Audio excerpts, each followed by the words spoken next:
Hello, everybody, and welcome to the Creator Commerce Summit. My name is Chris Dietert. I'm the Chief Communications Officer at Influential. Today is our last live cast of the year. We have a short session today, but we have some great brands, and we are going to kick it off with our friend Sam Kimmel from TikTok.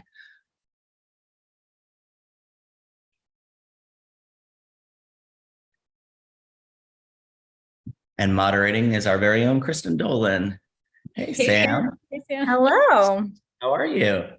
Good. How are you? I'm here from London, so I was just gonna say, what a cool looking space you got. yeah, I'm in a hotel in London, so I'm here from the future. Very, very cool. Thank you for joining us a world away.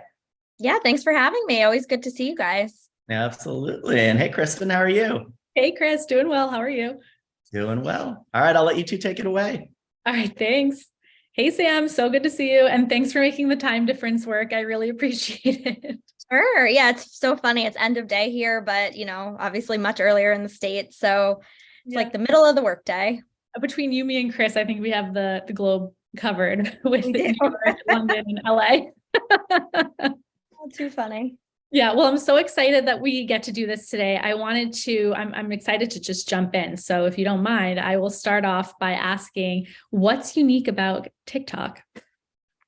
Yeah, that's a great place to start. So when we think about traditional social, people are often kind of browsing while they're doing other things. So you might be in a meeting and you're on your phone scrolling through social, but you can't do that with TikTok.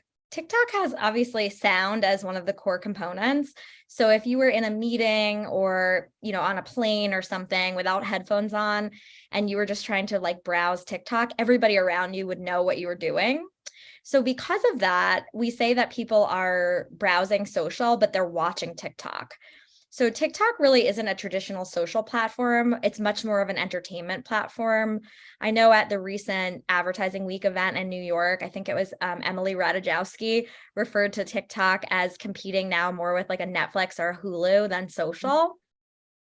So I think that's really interesting. And because of the sound on nature of the platform, you really have your audience's undivided attention while they're on TikTok. We also know that people are spending an average of 90 minutes a day or more on TikTok. So you have this undivided attention and you have so much time spent. What I'd also say is the personalized discovery that you get on TikTok and how entertaining the creative is really makes the For You feed so unique for each person. So I've heard a lot of people say that they feel like their For You feed knows them better than they know themselves. And I'll say personally, when I'm on another social platform, I see something funny and I want to share it with a friend. I'll often notice when I look at the likes that my friends have already liked it because we're often following the same accounts. But when I'm on my For You feed on TikTok, it's such a special kind of discovery. It feels truly personalized. So when I do find something that's new, I'm really excited to share it because I know everyone's not going to know about it. I could keep going for hours on this, but I'll wrap up with the final thing I'd say is the content style. So when you think about traditional social, I think we've all gotten used to that like aspirational curated content. And that's really designed to create this like kind of perfect curated life. But when you think about the content you see on TikTok, it's often pretty unpolished and authentic. And it's real people and it's incredibly relatable. And I think that the most special thing about it is that it drives that really deep sense of community through like those two-way conversations. Yeah, greatly said. And actually that leads us into my next comment or next question, which is going to be what works creatively on the platform? Yeah, so we spend a lot of time answering this question. I think there's been a lot of education that's had to happen for, how to create the best content for TikTok. And I think creators have really led the charge there and we've learned a lot from them. So a couple of the core principles. So sound on. So I know in my advertising agency days, we were always telling brands, you have to assume people are listening with sound off. So put captions. TikTok, it's the opposite. It's like something like 93% of our audience listens with sound on. And so the result is that if you don't use sound, we see a 15% skip rate. So super important to incorporate sound, whether it's music or audio. You just really need sound. Creators, I would say, creator content outperforms non-creator content pretty substantially. And this is across full funnel. So all the way up from awareness down to actual purchase. So based on the research we've done, 1 in 3 people on TikTok have bought something off of a creator recommendation.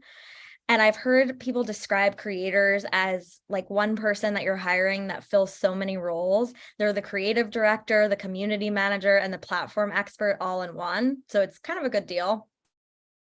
Then when we think about trends, so users love trends. It's over 70% of our audience says that they love when brands tap into trends. And I would call out that not every trend is right for every brand. And I think creators are a really good way to leverage trends kind of authentically. But 2 examples that I really like of brands that use trends really successfully. Everyone's probably seen this ad nauseum, but the Corn Kid, he and Chipotle was a really good alignment because Chipotle is obviously a brand that serves corn. So I think they acted really fast and were able to leverage that trend in a really awesome way. But like if a beauty brand had wanted to use the corn trend, I think it would have been a little weird. And the other example that I love was actually HBO and House of Dragon. So they had 2 actresses talking about their favorite cocktails. And this video went viral. It ended up with over 11 million views, 1 million likes, and the sound itself inspired over 72,000 video creations.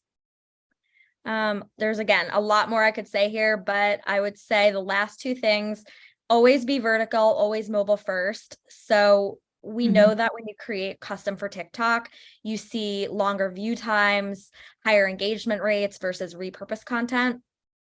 And the last thing I would say is that our partners, like Influential, are best in class. So for any brands looking for creator content, you can check out our website. So it's tiktokmarketingpartners.com. And essentially through that website, we list out all of our badged partners, which includes Influential. And through those badged programs, our partners have access to our Creator Marketplace API. And it basically just helps partners match creators with the best brands. So definitely recommend checking that out. Thanks, Sam. Yeah, I was gonna say earlier, to your point around like being intentional, right? Like not using trends for the sake of using trends, but being more intentional, knowing your audience, how they're naturally, consuming content and placing your brand in a more authentic way versus force feeding it into. There's so many trends, and there's going to be a new one tomorrow and the next day, and then so many trends. Exactly. Yeah. And we hear from brands, they really want to jump on every trend, but trends are quick and then they're gone. So I think creators are a great way that we've seen brands tap into trends, because if you have a creator that you have a great relationship with and you're comfortable letting them post, without always getting approval, you might be able to have creators that could actually jump on the trend in a much quicker way. Yep, exactly. And actually that's a great segue into my next question, which is how are creators on TikTok different? And I think you touched on that in your last answer. Yeah. Love to expand on it a little bit more. Yeah. So the way that I describe it is I think of influencers and creators, and I kind of think about what are the differences, right? Influencers I think of as people who might not be creators. They might just be people who have a lot of followers. So celebrities, Kim Kardashian, there's tons of people who are influencers, but maybe they don't really make content. Right. And I think a lot of that has been in that traditional space of being very like aspirational and curated. Right. So there are people who are recommending products to you, and because you value their opinion, you're like, okay, I'll check this out. Creators may have a lot of followers. They may have 0 followers, but the real difference is that creators are known for the content they make. So we survey people all the time about how they perceive TikTok creators, and we hear things like approachable, down to earth, believable, authentic, and relatable. So as a result, the creators that are on TikTok are often seen as like a trusted friend versus an influencer. So a lot of the recommendations that they're making really feel like something that a friend is telling you to buy versus like this completely out of touch influencer.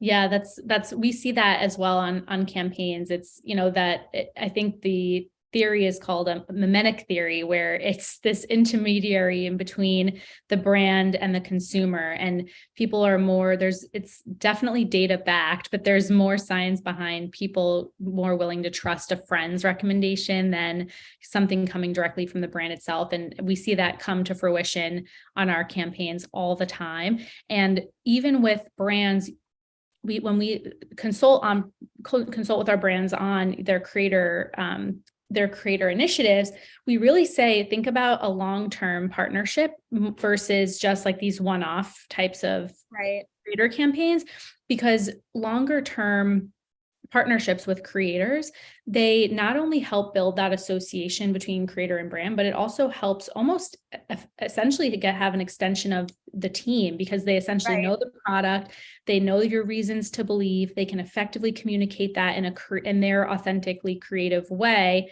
And it just helps fortify that relationship a little bit more. So we see a lot more success too with those longer term partnerships versus just contracting in, a one-off capacity. For sure, because also the creator's audience notices that too. So if a creator is consistently posting about the same brand, the followers and the audience are going to really believe that that creator is working with that brand and not just taking on every brand deal. It's like if you see a creator and every week it's a different brand deal, it's like it really loses credibility. But when you develop that long-term relationship where a creator is regularly interacting with the brand, and then you see that over weeks, months, even years, it just adds to that credibility, because the audience is going to find it a lot more believable and be a lot more inclined to trust their recommendation.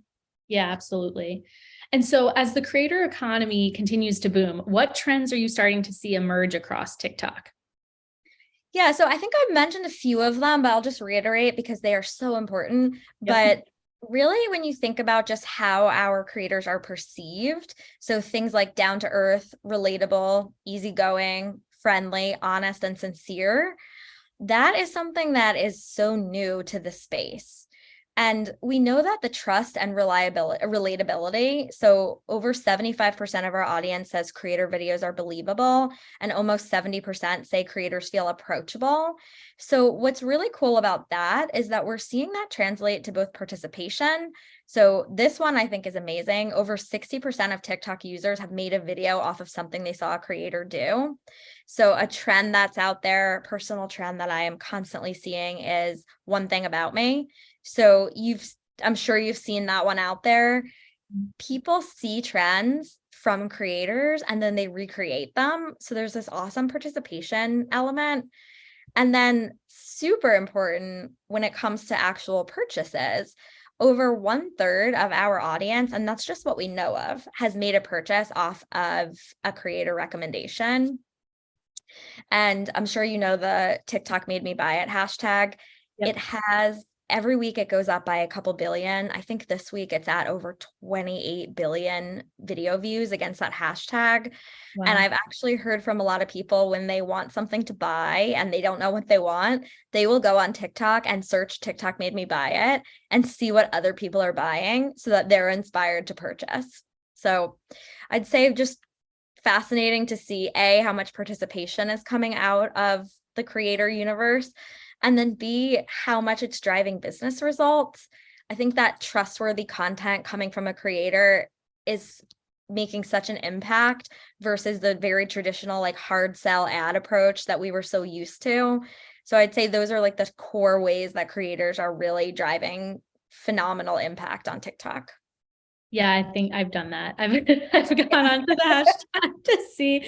I think the other thing too is with the creative videos, right, about different things that TikTok's made me buy. A lot of it is because it's helped better something, whether it's, a skin routine or literally something in your house, fixing it, or, something with your car. Everything that I've seen, I'm like, wow, I didn't realize that could do that. And so, yeah, a lot of it's not only educational, but it helps to actually add value to something that, from your everyday, which is great.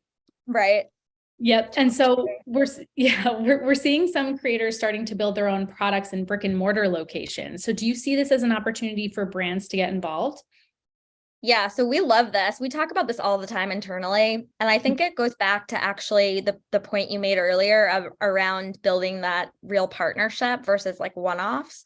Mhm. So when we tell brands that are working with creators that like our number one piece of advice is give them a seat at the table. So you're hiring this creator because they know their audience and they know how to make great content. And so they can really be an asset to the brand. And when you bring a creator into the brand universe, they feel that really deep connection to the brand. And I think you mentioned this perfectly earlier. When someone has a deeper connection to a brand, they can talk about the brand and its products more authentically. So if you have a beauty creator and you just send them a product, it's like, okay, they're trying the product out, they like it, they'll post about it. But if you bring them to like where the products are made and you bring them, to Bloomingdale's and they go behind the counter and they learn about how the, salespeople are talking about the product and seeing how the customers interact, they're going to have so much more expertise and be able to represent your brand so much better. Mm. So I think just in all ways, give your creators a seat at the table. And then in a lot of cases now, it's leading to co-developing products. So, the mention of brick and mortar, some examples that we love, well, one in particular is Remy Bader and her partnership with Revolve. Mhm. So we know that what happened was she created an amazing community on TikTok where she had, I think it was like 2.5 million followers. And she was doing these like realistic clothing haul videos, which is something that I think so many people relate to, where you order clothes off of a website or based on an ad that you've seen. And then the clothes come and they look horrible on you. They don't fit, the sizes are wrong. And so she was really giving this like voice to that issue that a lot of people had. And I think people really related to that. And that's why she was able to garner such a huge community. So then when she was able to partner with Revolve, it was really awesome because she became one of the loudest voices advocating for more plus size friendly fashion. So it was a really great example of a brand, Revolve, realizing that this creator was filling like a white space that they maybe weren't paying attention to. And so the idea of instead of just using her as a spokesperson, they actually co-designed the line. So I think she was really invested in it. She was passionate about it. She already had this great community. So it was a great way for a brand to use a creator to like expand a product line, reach a new audience, and build that really like authentic, natural relationship that people would be excited to buy. Yeah, that's great. And I think it's putting their money where their mouth is, right? It's like not only just having contracting with Remy just to say, hey, love your style hauls. Like, how can we fit in? It's saying like, oh, no. How can we be more inclusive with our clothing? And how can you help us do that? Because clearly, there's room for improvement and we'd love to partner to make that happen, So I think that's great. Exactly. Yeah. And it's a great, I love the word inclusive that you just brought up. I think it was really great awareness on the brand's behalf to say, okay, we're missing an audience who's clearly not feeling great about, their experience with our brand. Mhm. And I think it widened Revolve's audience to bring in this audience that was maybe feeling a little bit neglected by the fashion community. And then they got a spokesperson and a new audience kind of all in one. So yeah, love it. I'm excited to see more of that probably into 2023. Yeah, I love thinking about creators as a sales channel. And what we've been saying with creator commerce too is that, with creators, it's not just leveraging the content, right, to put up shop now CTA on it and call it a day. It's more of these partnerships, right, are essentially adding another revenue stream for the brand because it's another touch point for brands to be able to interact and purchase something from the brand. So I think it's evolving the thinking away from, and this is kind of influential. This has been Influential's MO since inception, but it's not really about vanity metrics. It's about how do we leverage creators to actually satisfy your business needs and solve your business challenges. And so if that's sales, it's thinking, how can we evolve the role of creators in the brand strategy to offer that, to become that sales channel, advocate for the brand. So I think that's so important too, as we talk more about creator commerce, it's about using these creators as another sales channel. Yeah, no, I love that. Totally makes sense. Yeah. And so I'm curious for your perspective on this one. Are creators more inclined to partner with brands that have sales KPIs or looking for more awareness campaigns? It's a tough question. I would say that we often see that creator campaigns are more full funnel. And Mhm. so we see brand collaborations happening across all KPIs and objectives.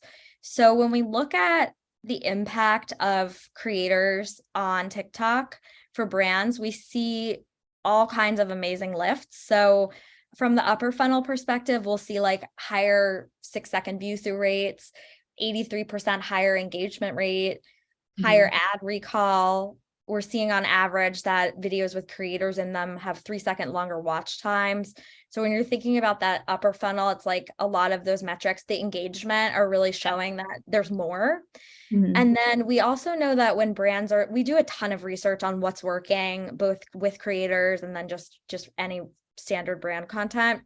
And it's honestly my favorite thing to do is just read the research and learn about what's working. So when we talk about unpolished and like lo-fi DIY aesthetic, we also see full funnel results. So we saw on average a 76% increase in uniqueness, a 33% increase in consideration. So that's like moving kind of down the funnel, a 32% increase in brand likability. So again, that's upper. And then from a lower funnel, we see a 12% increase in purchase intent when you're using that like lo-fi kind of unpolished. And then what I would say is we do a lot of brand lift analyses just to kind of gauge that perception and how creators are impacting brands. But a lot of our brands who work with creators are also doing things like sales lift studies, or they're looking at sales during the period when creators are promoting. We Mhm. often see obviously tremendous results in the lower funnel. And I think a lot of that ties back to the TikTok made me buy it. We know that when creators are supporting beauty brands, they'll often sell out of products. So I Mhm. would say that I don't think that creators necessarily care what the KPI, like they, of course they care, but I would say that there's not just one kind of KPI or one type of campaign that works, especially because if a brand is repeatedly working with a creator and they build that long-term partnership, it's going to increase that awareness and the association. And then Yeah. if people are trusting that creator and find the content believable, which is general sentiment that we're seeing, then we know that those lower funnel transactions are going to happen. So I'd say it's really about finding the right collaboration. And we always say if you bring joy and entertainment to audiences, the conversions are going to follow. So long-winded way of saying, I think it's okay for creators and brands to engage at any point in the funnel, but it's especially great when you look at it from a full funnel perspective. Start with that like awareness so that people are really associating the brand and the creator.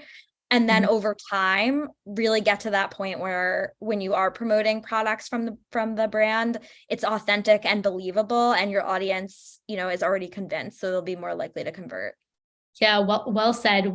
There's a lot of times when we're consulting for brands on the lower funnel, and it takes time, right, for sales success, right? Mhm. Because it takes time to shift people's behaviors. So, for example, as you just described, right, taking time to build the right collaboration, so then run for a few months to have that, more awareness or just more introductory messaging, or to introduce basically the collaboration, and then over time, yeah, you'll see sale, yeah, contracting with the creator and then immediately expecting that you're going to see a return. Right.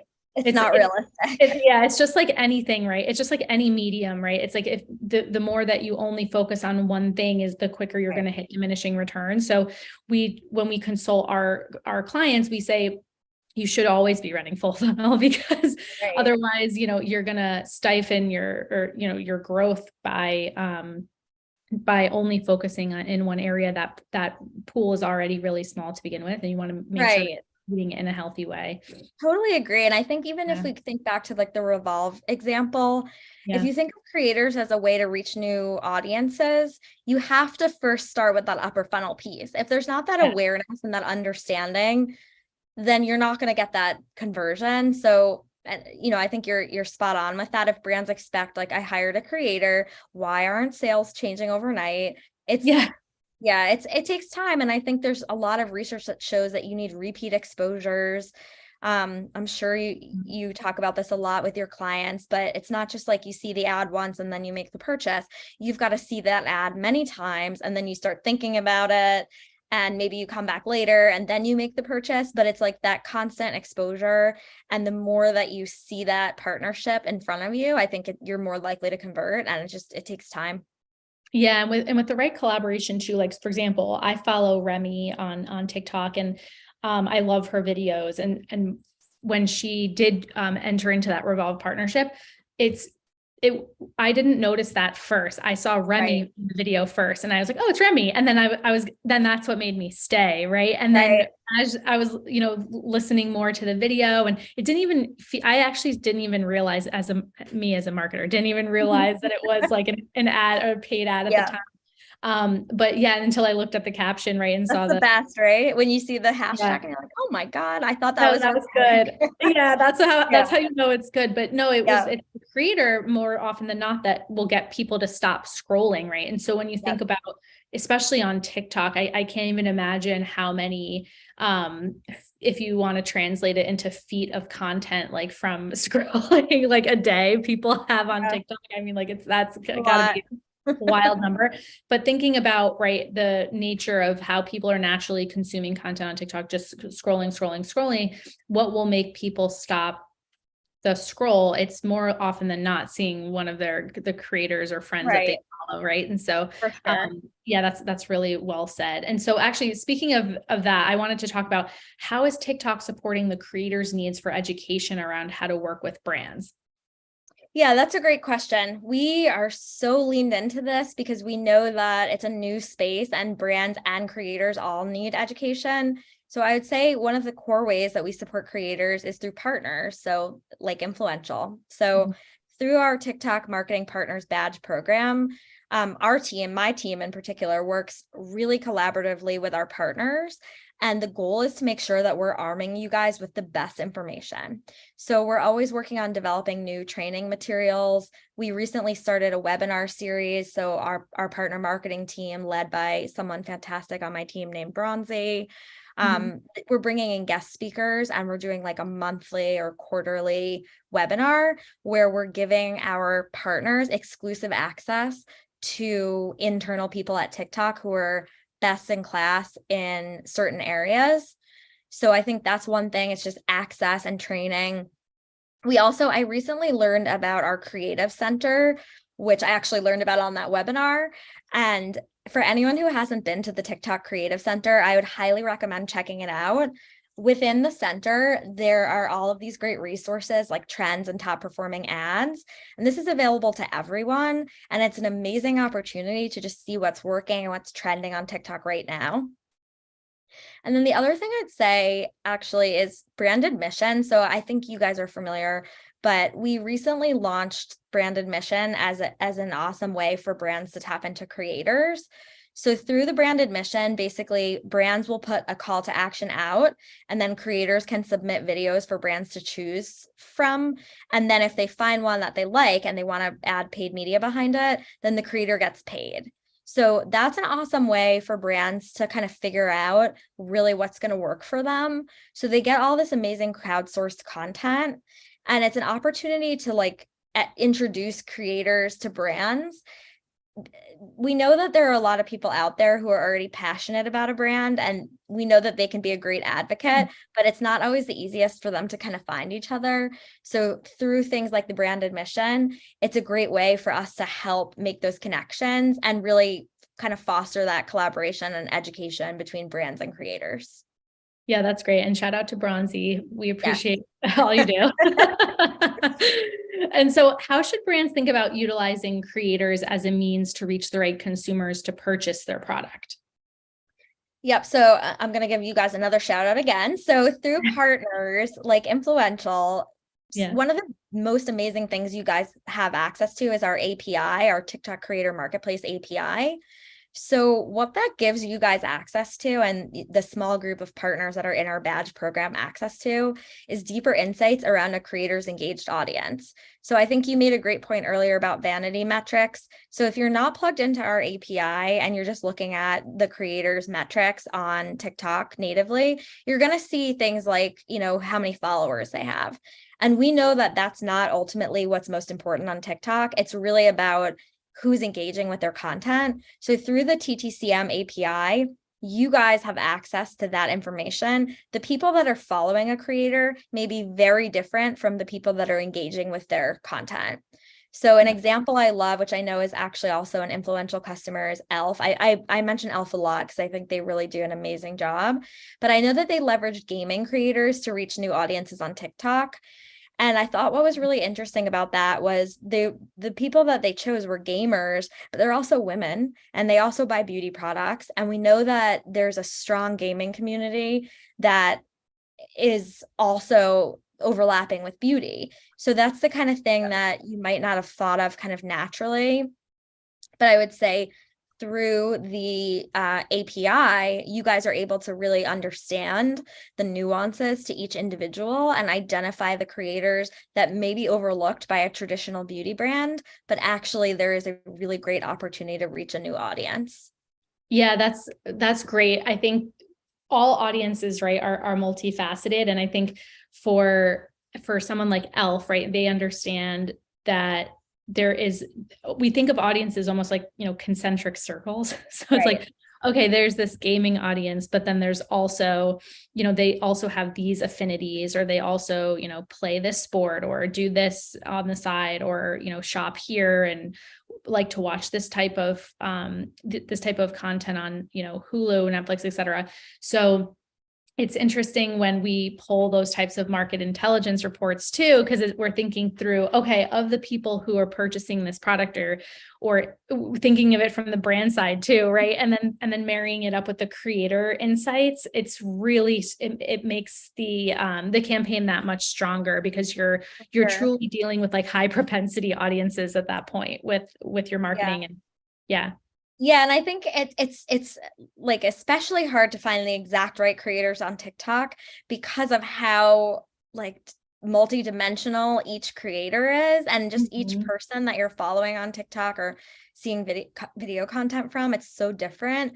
I should also mention that if anyone is not working with a partner, the TikTok Creator Marketplace is a self-serve option. So for brands who are just trying to learn about creators or dabbling, the TikTok Creator Marketplace is a great resource for that, because you can go in and you can really kind of deep dive into audiences. So for 101 and really wanting to figure out how to work with creators, I would recommend that everybody go on TikTok Creator Marketplace and play around.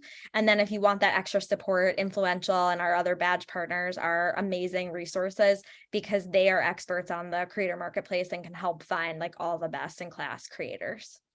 Thanks, Sam. Great call to action. And speaking of call to action, check it out. Yeah. Speaking of call to action, so measurement is always a hot topic when it comes to creators. What are some key points brands should know about what and how to measure the success of a creator campaign? Yeah, it's a great question. So when we think about measurement, we have 3 different buckets, and they're kind of easy to remember. So the first one is analyze impact. So that's really about like what's actually happening at the, purchase level. The second is around building performance. And then the third is about being safe and being seen. So in the safe and seen bucket, those are a lot of things like around viewability, invalid traffic. So we partner with Moat, DoubleVerify, and IAS. So those are some great partners that really help advertisers feel positive that their ads are actually being seen.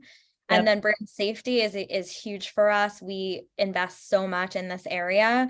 So we have lots of partners in the brand safety space that we work with, like OpenSlate, IAS, and Zephyr. And then when it comes to performance, so there's 2 kind of main ways that that brands are tracking performance. So one is through Attribution Manager. So like in their Ads Manager account, they'll have a pixel, so they can track things like conversions, app events, anything like that.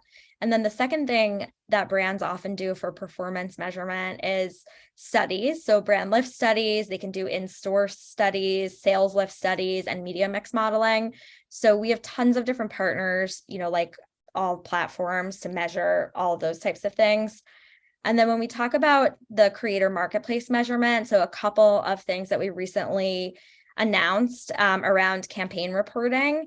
So we now have like what we're calling a more powerful post-campaign insight report than we've ever had before. And the goal is to allow brands to gain deeper insights into how creator marketing is performing. So you'll get metrics like audience overlap, audience interest distribution, a lot of the things we were actually just talking about, Spark ad, campaign dates, and more. So there are going to be all these new branded content metrics coming out. And the 4 kind of key questions that we're trying to answer are: 1, who is the core audience with whom the video or campaign is performing well? 2, how engaged is the audience? We know that a more engaged audience is going to care more and be more likely to purchase. 3, when did the video receive paid media support? So we get asked probably on a daily basis if we can separate paid and organic. We're working on it. And then the 4th area there is how a video is performing relative to similar videos. So we're working every day through feedback we get from partners and just the marketplace to try to be as tight as we can with reporting on creators. So everything from all the partners that we work with in the measurement space to all the changes we're making directly in our creator marketplace are all things aimed at helping brands feel more confident that the work they're doing with creators is paying off and driving meaningful business results. Yeah, that's great. We also very commonly have conversations with clients around the types of success we've seen with various lower funnel metrics on TikTok. And for example, we help to drive through the Angry Birds game. We help to drive in-app purchases, leveraging creators. Actually, for that one, it was a very, very fun campaign. The creators were Melissa Gorga from the Real Housewives of New Jersey and Christine from Selling Sunset. And but we helped to drive very successful in-app purchases with the game. We also helped to drive ticket sales for Essence Festival. We also successfully had a really successful live shopping event with Elf, one of our clients we mentioned earlier. So yeah, it's very diverse in terms of the success we've seen in lower funnel. And again, it takes time, right? It takes, it takes that awareness and that consideration layer and ensuring that we have enough insight to really drive the message home and enact a actual sale or purchase or whatever. But the fact that, we've been seeing success across all of these different types of lower funnel KPI really speaks to the success of, using TikTok as a platform, and using it the right way. It can really be successful for That's awesome. I love those examples. And I would just say, I know that brands sometimes will have an asset or a video that is really upper funnel, and then they're trying to measure like sales lift, or they'll have something that's really, in that lower funnel type of space, but then they want to measure brand lift. So I would just say, this seems obvious, but just aligning your measurement goals with your content strategy is so important. So if ultimately your campaign goal is around that lower funnel, like you're going to want to have a really strong call to action. And if it's really around that like brand equity piece, you're going to want to make sure that you're really sharing like the core values of the brand. So I think just even from a very simple place, just making sure that as you're putting together your measurement and your content strategy, it's like these things are aligning and you're measuring the right kind of things against the right kind of assets. Yeah, you just answered my next question. It was going to be what makes for successful commerce content on TikTok. And I think the foundation is what you mentioned, which is like making sure that the messaging adds up to what you're trying to. I think that's step one, right? Making sure that that's what your messaging is aligned to the KPIs you're looking for. But any other best practices you've seen around successful creator commerce content? Yeah, I mean, it's kind of a lot of what I've already said. So I'm sure Yep. everyone's heard this ad nauseum, but it is the truth. So I'm going to say it again. Unpolished, authentic content is really resonating more than like a hard sell ad on TikTok. So we do a lot of research on this topic. And where we've kind of landed is that when you just see like a traditional ad on TikTok, like a repurposed TV commercial, it feels disruptive. It feels like I'm on TikTok, I'm watching videos, I'm entertained, I'm having fun, and then you've interrupted that fun with this branded, content. But if it's creator content and it's unpolished and it's authentic and it feels like, to your point, when you saw the Revolve and Remy ads, you Yep. didn't even realize they were ads. So when it feels like something that's like organically fitting in on TikTok, you're not as annoyed or feeling like it's disrupting your flow. Mm-hmm. So I think the more that they can lean into that, again, we know it's working. We've seen that 1 in 3 people have bought something off of a creator recommendation, and it's probably way more than that. That's just what we know. The number of video views against TikTok made me buy it speaks for itself. But I'd say also there's not really one right way to do creator commerce. If there was, I think we would just be like, here's the magic formula. There's no magic formula. But what we have learned from studying billions of ads and looking at so much research is that if you are honest and authentic, you're trend driven and relatable, you're native and creator centric, and you're interesting, you're at the very least going to get the attention of the audience. And we know that when they are engaged and they're paying attention and they're feeling that joy and they're excited, they're way more likely to make a purchase. So I would just say always approaching it from the angle of like what's going to fit in on TikTok in a way that people are going to want to pay attention to. If you start there and then you have a good product and you're displaying it in a good way, I think you're really going to see those conversions follow. Yeah, I love that so much. And we've seen so much success with doing it that way as well, figuring out what's going to fit in, what's going to be the best way to have somebody stop literally scrolling when you think about how fast that behavior is, and thinking through, that attention grabbing type of creative, and then adding that, call to action to make it easy to purchase something. I think that's great. Thanks so much, Sam. Mm-hmm. Hi, Chris. Hi. I'm like the playoff music at the award shows.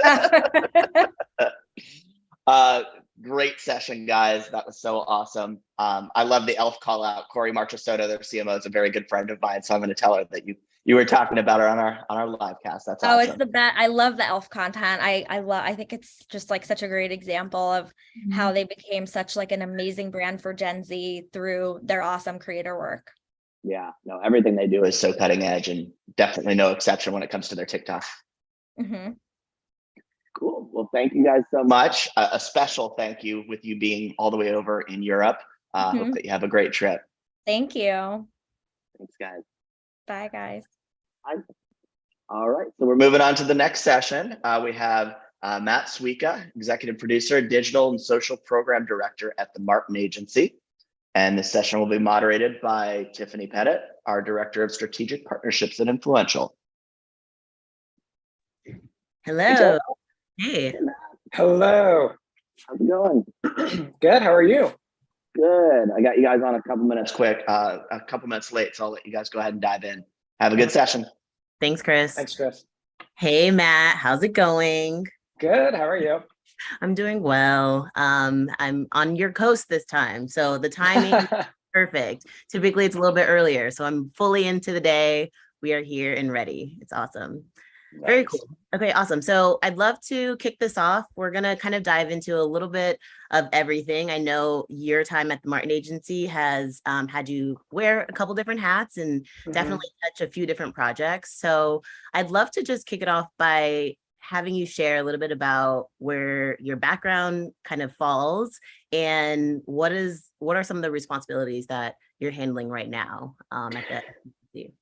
Yeah, so my background is a little unique in that I worked for a very small 5-person production company for a number of years out of college. And that is what kind of taught me to wear a number of hats. and jump around as a bit of a Swiss Army knife. And eventually I ended up as a producer there and was pulled by McGarry Bowen in Chicago, working across brands like Walt Disney World, Hershey's, Kraft Heinz products, which then brought me to the Martin Agency, where I touch many of our brands. Initially brought on for the UPS account in performance and digital marketing.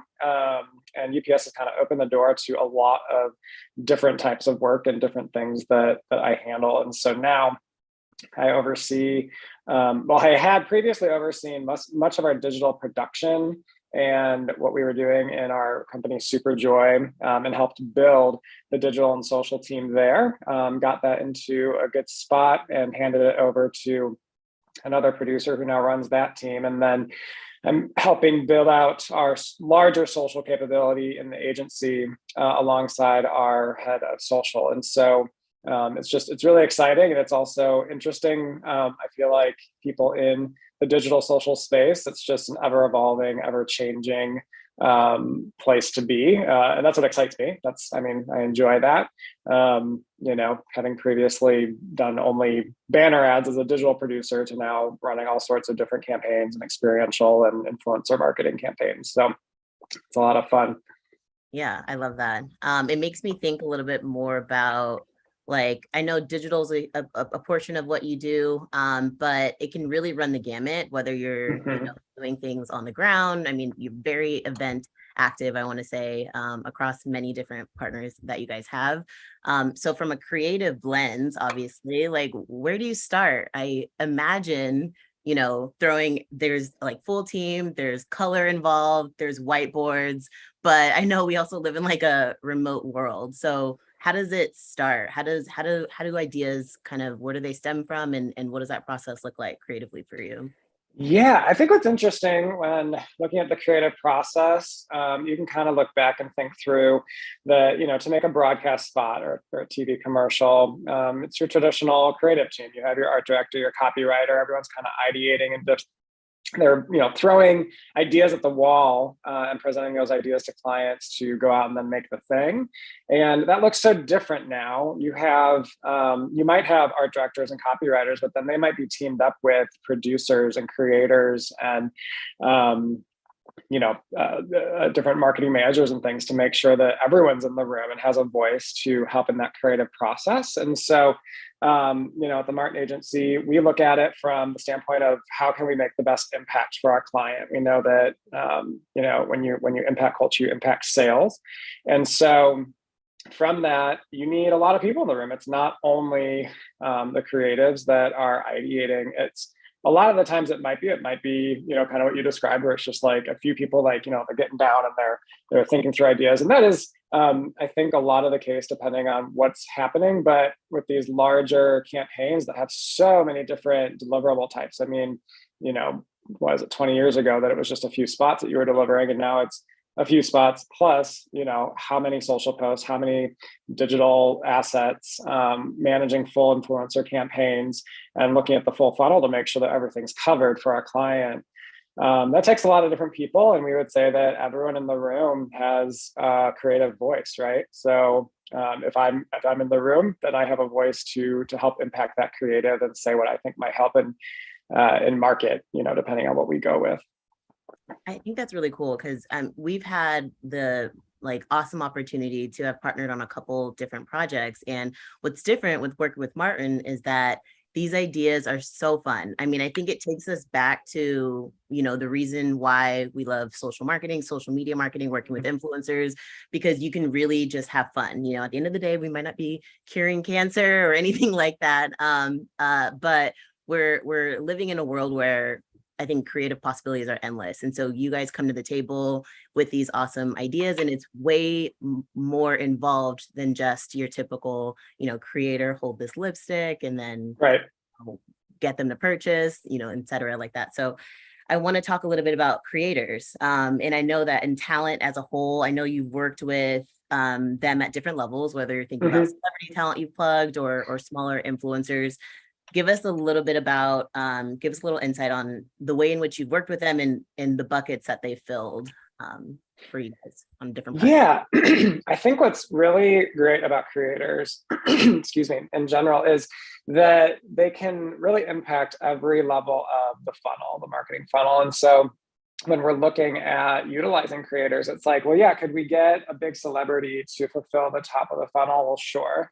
And how are we going to do that? I mean, we could have the celebrity show up in an event, we could have them in the spot, we could have them we could have them on social media and posting something.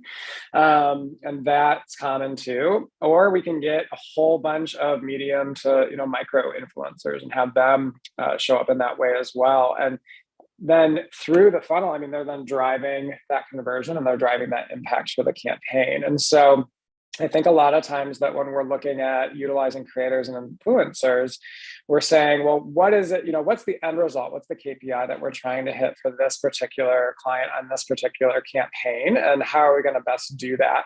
And then what's the media mix for that? So we'll work really closely with our media partners and we'll say, okay, we need this much money for our content creator campaigns, and then we're going to use this much money in paid digital spend, and then this much for potentially broadcast or connected television, and then we just kind of go from there and we determine who is best for what campaign. And we had a couple. I've had a number of campaigns across UPS where it's like, okay, we're going to get 20 micro influencers that are going to kind of help in reaching out to the different demographics and sub-demographics for the campaign.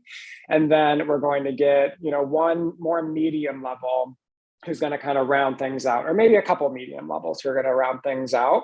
And then we're going to let the potential, TV spot kind of run for itself to fulfill that top level. And then we'll sprinkle in some digital.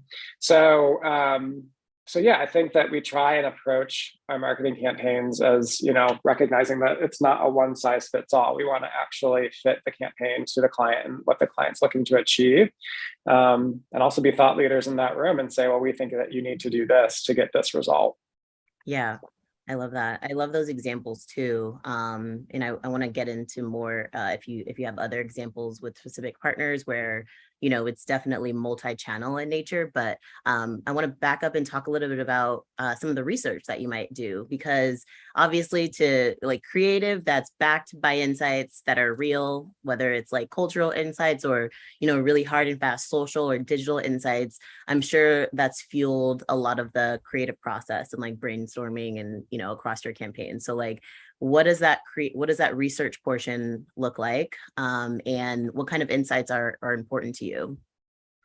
Yeah. So what's interesting about data is something that's talked about a lot in the agency, a lot in a lot of media agencies as well, of course. And I think when we approach it, we look at the data, but being right on what the data says doesn't always necessarily matter. And so oftentimes we'll say, okay, well, this is what the data is showing. Like this is the sub-demographic that we're looking to reach, and we're going to do this best by partnering with, this said creator in the gaming space, and actually have them activate. We did something with Axe and Fortnite, and so we partnered closely with a rather famous creator and had them, playing the game and helping us create throughout the game.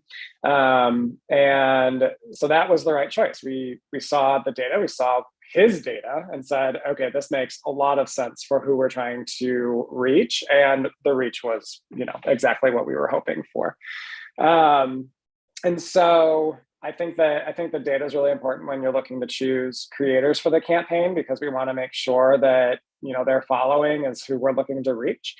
On the flip side, sometimes the sub-demographic that maybe the client is interested in might be different than what the creator can provide, but maybe we know that, there might be like a complementary demographic that it's like, well, let's use this creator and see if we can reach some different people in a new way, or get them interested in the brand from this point of view. And just kind of almost using it to leveraging the data to our advantage to then say, well, hey, let's just give this a try. And I mean, and so much of this is also just testing and learning, right? I mean, when you look at TikTok, it's like, well, we don't necessarily know what it's going to take to get this to go viral because no one has memorized the TikTok algorithm. But we know that if we test and learn enough and iterate enough, I mean, we're going to get a decent amount of wins for our clients.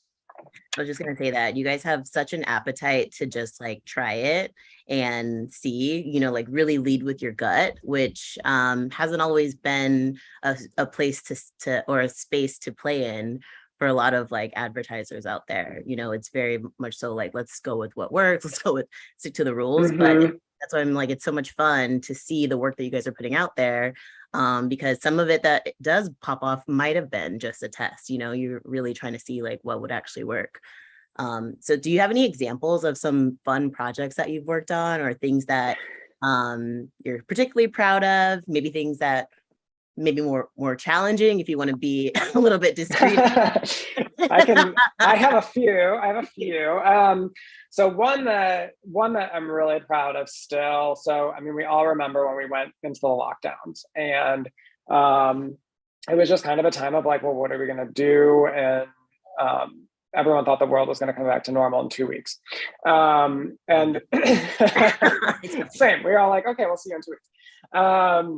But, you know, naturally that didn't happen. And I think around that 2-week period is when the brands and everyone were kind of like, okay, well, we got to keep moving and we need to keep pushing because brands are pulling back, but we're not going to pull back. We need to keep forging ahead. And at the time I was on UPS rather heavily, and we started thought around this idea called Thanks for Delivering. And I loved that. We essentially talked, you know, we worked with them to purchase a whole bunch of out of home all across the area, or all across the nation, sorry, in particular spots where we knew that not only UPS drivers would be driving by, but FedEx and Amazon and all the different delivery services. And we did a Thanks for Delivering campaign, letting them know, thank you so much for essentially keeping the world moving, because they were the logistics partners and suppliers giving us what we ordered on Amazon to, you know, keep us going. And, you know, I just thought that was really cool in the way that we were able to so quickly bring it to life. And it was a full funnel campaign in terms of like, we weren't necessarily looking for KPIs. Like our KPI was to make sure that people saw this.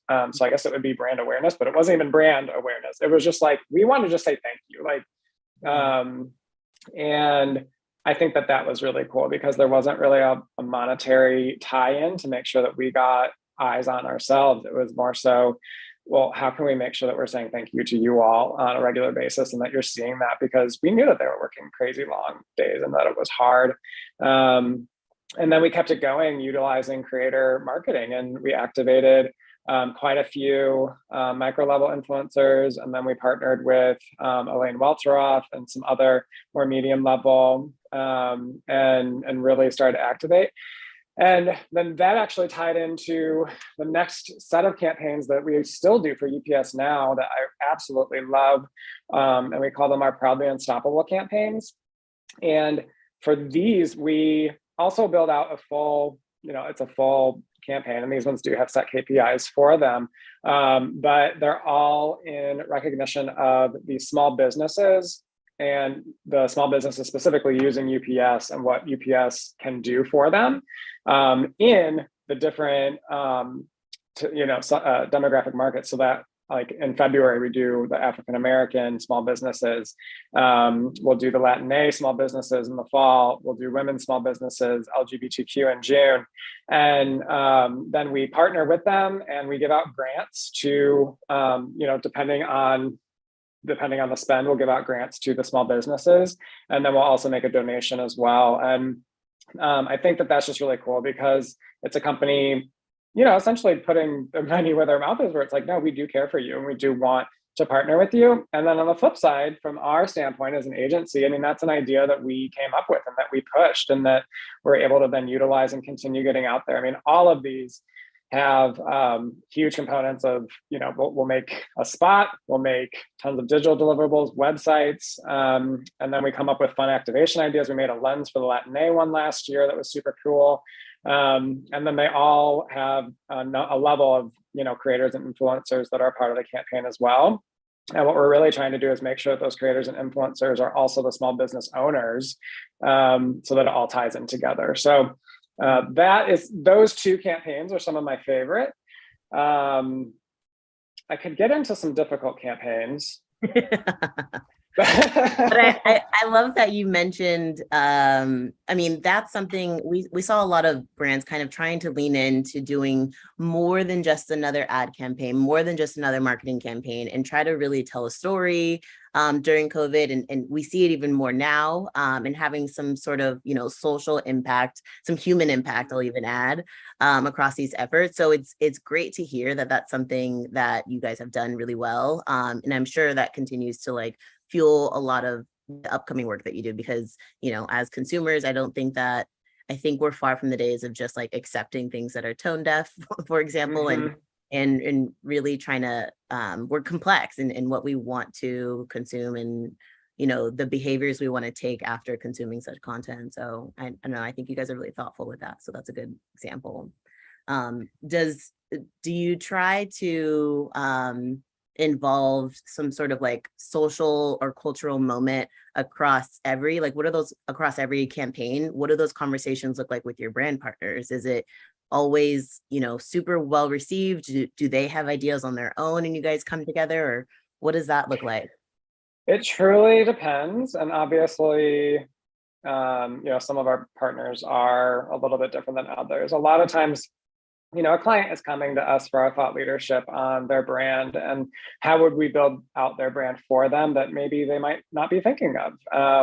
And we're also very intentional as Martin to make sure that who we're partnering with essentially has the appetite for going after new things or trying new things as well. And so it's often like a give and take. And so there's times when the brand will come to us and they'll brief us on an idea, and we'll take that brief and we might rewrite it and come back and say, we think that you're going to get the same amount of awareness or the same amount of performance from this if we were to go about it in this way with maybe a different media mix.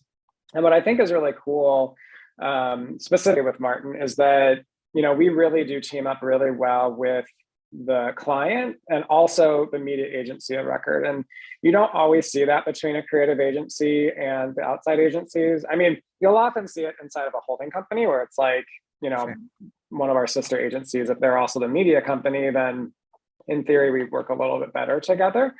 But we really strive very hard to work together with whoever is chosen to make sure that what's happening in market reflects what we think is best for the campaign and ultimately best for the client. And so, yeah, I would say that we'll often partner really closely with our client, but then we'll also bring rather bespoke and sometimes out of left field ideas and just do it. One example is recently for TIAA, the dress that we had made. And that was incredible. And I mean, what people don't know is it's not like that was being worked on for months and months and months. I think it happened over the course of 2 or 3 weeks.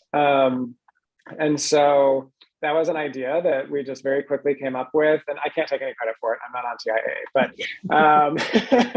but it was a great idea that our team came up with, and then to contract out the artist that would make the dress, and then who we had wearing it, and New York Fashion Week. I mean, it was just absolutely amazing, and to be able to get that done that quickly, and those are the ideas that we are constantly coming up with and pitching to our clients and then just making happen.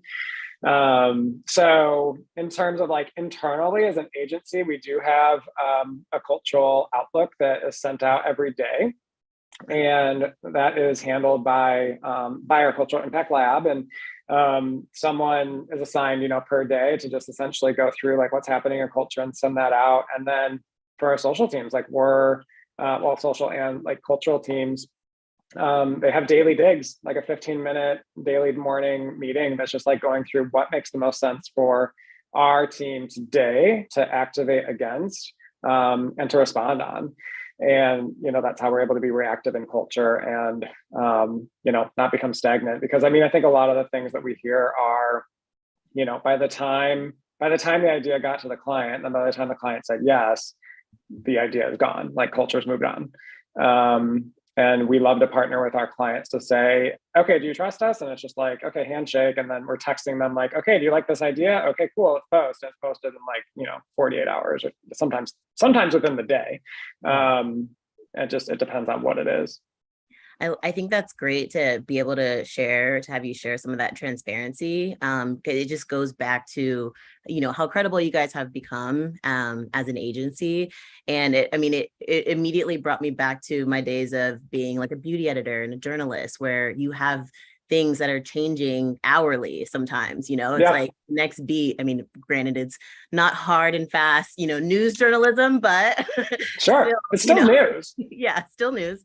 And so, there were daily coming up with ideas, thinking about what's happening, and what's popping off and what's dying now. So I think that's really interesting to have that transparency. My next question was going to be, what does planning look like? And I'm hearing it sometimes as long as, what's next year to what's happening next weekend. What does planning look like for you? Yeah. So, from a planning perspective, our brand planning in terms of, what are we going to do for our campaigns for the year? It's so different.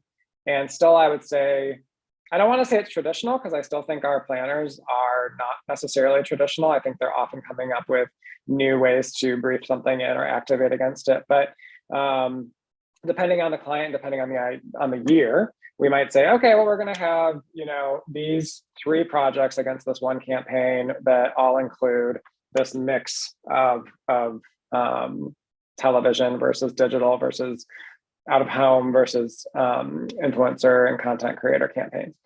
And that's plannable. You can sit down and you can look at that, and you can kind of plan out, okay, against this particular campaign that we've been running for however long, we're going to do this, and we're going to ideate against it, and we're going to come up with new ideas that are going to spark new life into this creative.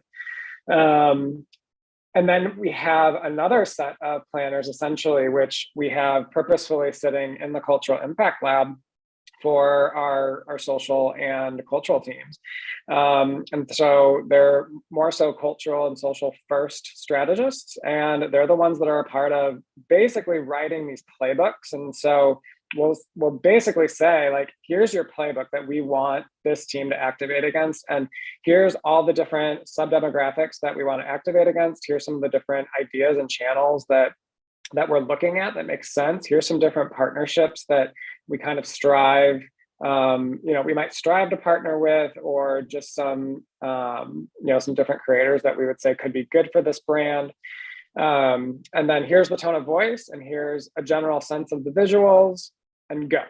And those are the teams, I think, that then kind of work in parallel with our brand teams, where, if your brand team is kind of the inner circle of the team that's kind of managing the full look of the brand, the full everything that comes out of the brand, then you have these cultural insights and social people that are surrounding them and constantly ideating and coming up with new ideas throughout the week that we can be activating against and getting the brand top of mind to our clients, or not to our clients, sorry, to our audiences. And then the brand can still be working on the longer term calendar for the year and the longer term campaigns. And so we're always sprinkling in UPS or TIAA or Axe. And so I think in the way that we build and plan for our teams, it's really a 2-track model of having these different sets of thinkers and these different types of creatives in the building, really, that are doing the more the more traditional type work, but I just don't like that word for this, but like the more traditional type work, and then the more culturally responsive work. And then they come together, and everyone is just like, love it, let's do it. And sometimes it just requires more power from the brand side. Sometimes it requires more power from the cultural lab side, and we all just kind of come together and get it done. Yeah, while you were mentioning sort of like all the moving parts, again, great interdepartmental collaboration. We love to see it start to finish, not just at the end, right? And so thinking about planning, are you seeing certain trends where there's more, budget, for example, in like a media mix for a partner? Is there more budget being allocated to the TV stuff because that might take a little bit longer to produce, or is it digital to maybe test first with like a couple creators, or what is that? Or I guess social specifically, how's the media mix looking across partners? And obviously, like, does it vary? I feel like I'm going to answer that and say yes, but so it varies. yeah. But I think we're seeing that change, right? And what's interesting is when you look up digital media spend, I mean, connected television and online video is included in that digital spend, because when you look at Roku and Hulu and all those, they all tend to come up as digital spend. And so the way that we get to making that deliverable or that product is similar to what we would have done on a broadcast spot, right? And so those are still very much, the content is still very much what we need to be continually making. And it just goes at a different speed than your everyday always on content that needs to be essentially feeding the feeds. And so in a media mix world, I do think that there's still a heavy spend on broadcast. I do know that just in general from research that's declined, but I think it's been replaced with similar, from Hulu, from Peacock, from all those. So we're still seeing ads that are TV spots, and those haven't changed a ton. I think what's gotten nice about them is that they're a bit more interactive. I mean, I can scan the QR code and open up then that site that was made. And so then there's more spend going to maybe some of these online experiences. I think a great brand that does this is Starbucks, playing with all the different stars and all the things around each holiday and cultural moment. That's so smart. And being able to think outside the box and create those for our clients is something that we strive to do on every brand. And really, it's regardless of the media mix. I mean, we'll work with the client and say, we think you need X for broadcast. We think you need X for connected TV. We think you should partner with X for a DCO strategy. And then we think you need X for your social and content marketing strategy. And then, in general, organic tends to live with us. And so that's a little bit different, but, from boosting and things like that. I mean, it depends on a campaign by campaign basis, but that money usually still comes from the media buy. So, yep. What about when it comes to measurement? I know the previous session touched on this quite a bit and I'm sure in your experience, it's looked very different across channels over time in general. What does measurement look like for you on a consistent basis at Martin Agency? Yeah, so let me just clarify. When you say measurement, you're saying like after something is in market and then measuring it and reacting against that measurement to maybe tweak it? Or just maybe even talk about it to your partners. Like when you're thinking about the success of a campaign, what are some of those metrics that your partners are really eating up across the different efforts that you guys have? Yeah. So when we're looking at the end of the campaign, I mean, what we're really interested in is how relevant the campaign was amongst those that it reached. And so essentially we have like an internal relevance score as to how well it did based on a variety of metrics. But then, in addition to that, I mean, we're looking at engagement, we're looking at how many people shared on social. A lot of the measurement is coming back to social. I mean, you're looking across the feeds and determining, how much was this talked about? What was the sentiment around it? And then, being able to use that to say, X celebrity was incredibly successful. We should get another celebrity of this level, or that same celebrity. We should have them come back. Or X amount of medium influencers was incredibly successful. We should have that come back. But then you take, a brand like Geico, for example, and I mean, there's just absolute love for Geico across all their spots. And so it's like, how do you bring that to life? And actively working with a client on what that looks like. So it's a bespoke. I mean, it's bespoke to each client, like how we measure and how we're going to talk about that measurement and what we want to activate against next. But that just comes back to, what is it that they're looking to perform on, and what are the the KPIs to make sure that we're hitting that, and then are we keeping the brand relevant in culture? Everything that we do really does go back to the impacting culture and impacting sales. And I think that's been really, well said and well done by Kristen, our CEO, and And it's driven throughout the agency. It's everything that we stand, up against. So Yeah, I love that. I mean, as much as, influential, very data led, very insights heavy and strategy oriented, we still totally value like cultural relevance and, working with you guys and making sure that is maintained true across efforts has been like super fun. But just in general, then think about, on an individual basis, what do I want to say, or what kinds of things do I want to be part of in like our professional careers, things that made someone feel a certain way versus, millions of people viewing something. It's right. sometimes a little bit deeper than that, which is right. here. So thinking, I guess, moving forward kind of leads me into, what do you think about innovation, and what does innovation look like in the ad space? Dare I say metaverse, but well, you said it. I'm just kidding. So yeah, I think innovation is recognizing that we just always need to adapt and be okay with change. And I would say that Martin's very good at this. Obviously, I'm biased, but we are constantly looking at what does the future look like? What is it that we need to build toward? And what should we be working on now to make sure that we're not left behind later?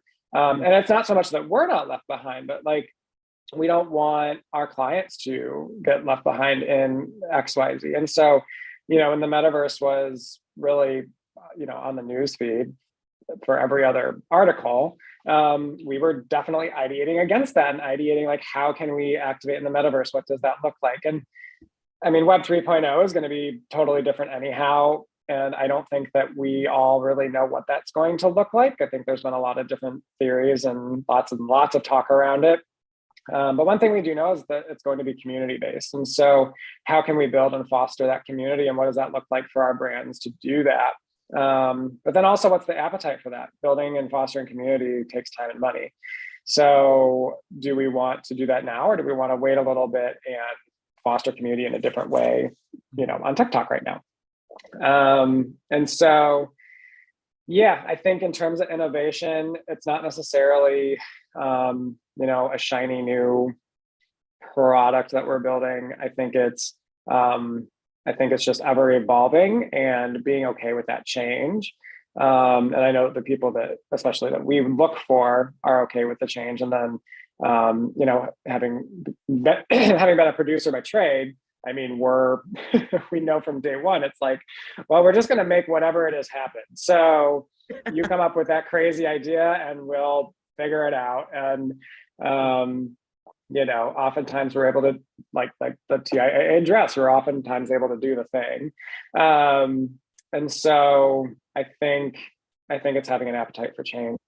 Yeah, I love that definition. Innovation, it's not necessarily, and it's definitely not just, metaverse, virtual talent, NFTs and all that fancy stuff. I love what you said. It's adaptability. It's being able to change, because not only are we looking at that again in ads that we consume as consumers in all marketing efforts, but we look for that in people that right. can do that, and be that way. So that's a great definition. I'm going to take that. Tweetable moment. I want to change a little bit and hear more about your sort of like personal ways of offlining and staying enthusiastic about your work. What kinds of things, wake you up every day? What keeps you inspired? So my 3-year-old daughter wakes me up every day. But no, yeah. So, I mean, although it was a joke, in general, it is my family and friends that wake me up every day. I mean, why am I getting up and why am I in the career and working as hard as I'm working? Well, it's of course to support them. And I think that that's really important, to just always kind of like recenter myself and remember, like, I'm not doing this thing to further myself. It's for my family and for others.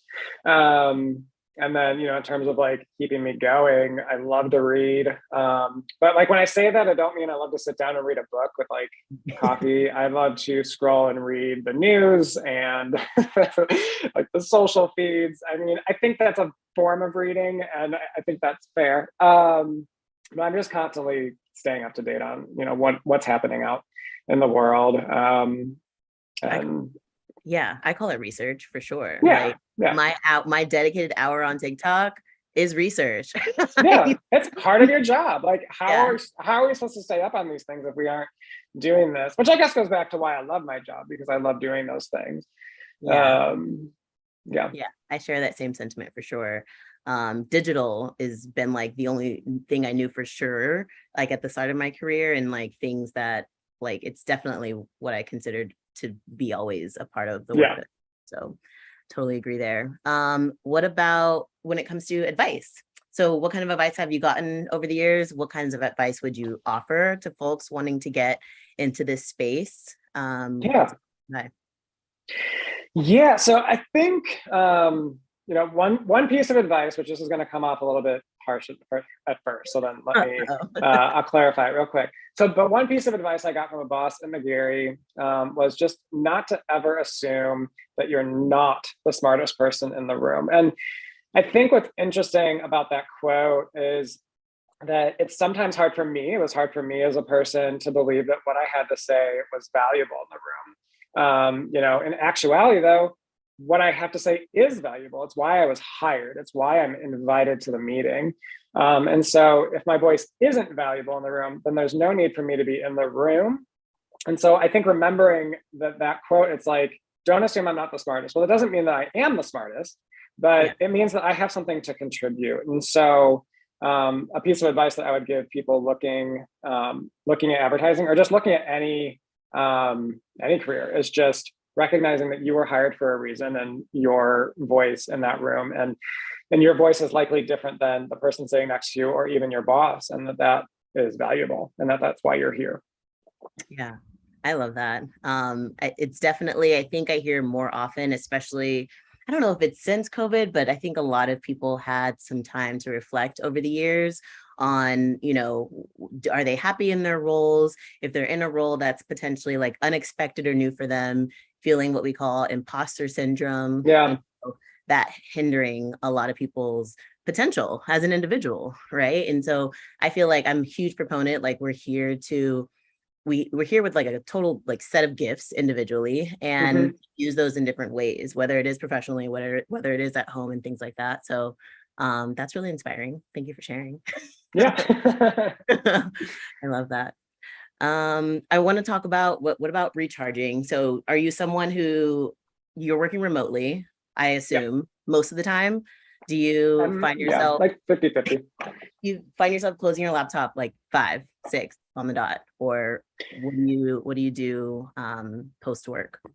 Yeah, so not always. Oftentimes, well, let me take a step back. I do actually try to close the laptop around 5. It doesn't mean it stays shut. And so I think what COVID kind of taught everyone is that it's healthy to have a work-life balance, but I think it is just that it's a balance, and it's not always even a balance. I mean, sometimes it's like, I don't know if this is really showing up very well, but it's just like an ever circular thing that we have to work on, and making sure that you yourself are balanced in what you're doing. And so I will close the laptop, and I'll let people know if they're slacking me or whatever, that, hey, I'm having a family dinner, or I'm having family time or whatever. And then I'll hop back on at like 7:30 after my daughter's down. And the thing is if something's going to blow up, then they're going to call me, and I can answer the phone, and that's fine. But 9.5 times out of 10, I don't get that phone call. It's just a Slack message later that it's like, oh yeah, that was resolved. So. Yeah, exactly. Is it a fire? Is it a fire drill? Is it urgent type of thing? I hear you. Thank you for sharing. I think it's super helpful. So yeah, love this. Hey, Chris. Hi. Hey, Chris. I feel like it's an incriminating question to ask to your employer if you shut your laptop at 5. I know. Like, I work all day, all night. Day. Yeah. I'm here for the Martin Agency, baby. Balance. And we love balance. Indeed. No, I think that's the best thing about, the post-pandemic era, is that like we all have so much more time for ourselves, and I'm so much happier working from home. Yep. I mean, our entire staff does it. So do you guys still have an office at all? We do. Yeah. I go in, I choose to go in about 3 days a week. But that's just because I like being in and around people. And so on Wednesdays and Thursdays, we kind of ask if you're available to please come in, but no one's being told they have to. It's very much what you're most comfortable with. And I think that's great. So we are a remote first company now, but we're hybrid technically by definition. Nice. Yeah, we actually have that in our email signature. We are a remote first company. I love that. Yeah. Super cool. Yeah, that's great. Well, thank you so much for being on, Tiffany. As always, you were fantastic. Thank you guys so much. Yeah, thank you. Right. Have a good one. See you soon. All right, so we're on to our third of 4 sessions for the day. An old friend of mine, Grace New of Quest Nutrition. She is the brand engagement and influencer marketing manager. And the session will be moderated by our very own Rick Morales, our director of East Coast sales at Influential. Hey, Grace. I'm surprised I got the background working, but it looks backwards to me. You look like you're in the metaverse. Yeah, it's backwards to you, but it's fine. It actually, okay, great. It looks good. Fantastic. I know I'm a slacker. I had a little bit of a rough night last night, so I'm like, I'm not putting my background on. That's funny. Being rebellious. Hey Rick, how's it going, buddy? Hey, good.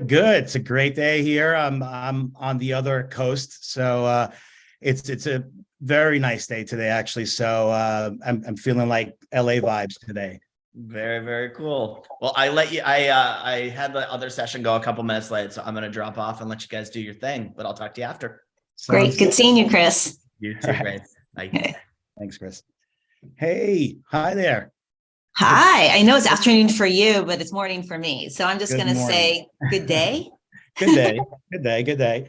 And good day to everyone that's out there watching us. Thank you for spending time with us. It's this is actually our final 2022 Brand Innovators live cast. So it's really cool to be here. I'm so excited, and I'm excited to be with you. Obviously, you and I have worked together, and we've shared many moments like this where we were just chatting and talking about everything in the marketing sphere, specifically influencer marketing. So let's get started and just chat a little bit so we can tell the folks out there a little bit more about what it is that Grace New does for Quest. And we all know Quest Nutrition. It's that cool CPG brand that does the yummy protein bars, the snacks, the chips, and all those goodies. How did you end up at Quest Nutrition? What were some of the skill sets or experiences that you've had in your career that sort of catapulted you to influencer marketing? And the reason why I ask is because I am a 25-year-old broadcaster vet. I was in radio most of my career. And when COVID happened, actually a little before COVID, I had been thinking about where all the hype was going, where the awareness was going, where were the ad dollars going.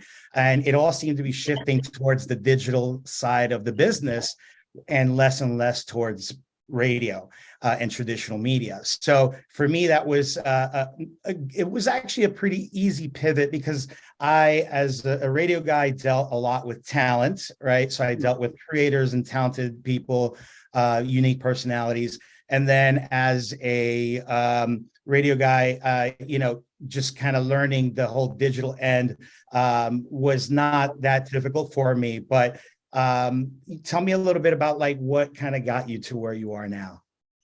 Well, a little bit would be actually, it's a kind of a long story, but I will try to make it as succinct as possible. To just like you, I had a long storied career prior to joining Quest Nutrition. I was a publicist, entertainment, film, and television for a very long time. The funny part of the story is one of the reasons why I left it was because I saw that social media was coming on board, and I saw how it was going to start getting interwoven into my day-to-day job as a publicist. So I remember thinking to myself at that point, going, I'm going to go out the way of the dinosaurs. So I'm leaving. Fast forward, several years later, It's just, I don't know if the word is ironic or coincidentally, but I found myself actually living and breathing in social media, right? Based off of my title, influencer marketing manager, it kind of, you know, touches upon that. We do have a social media manager, so he handles all the platforms in that respect. So my role basically is to help with the content.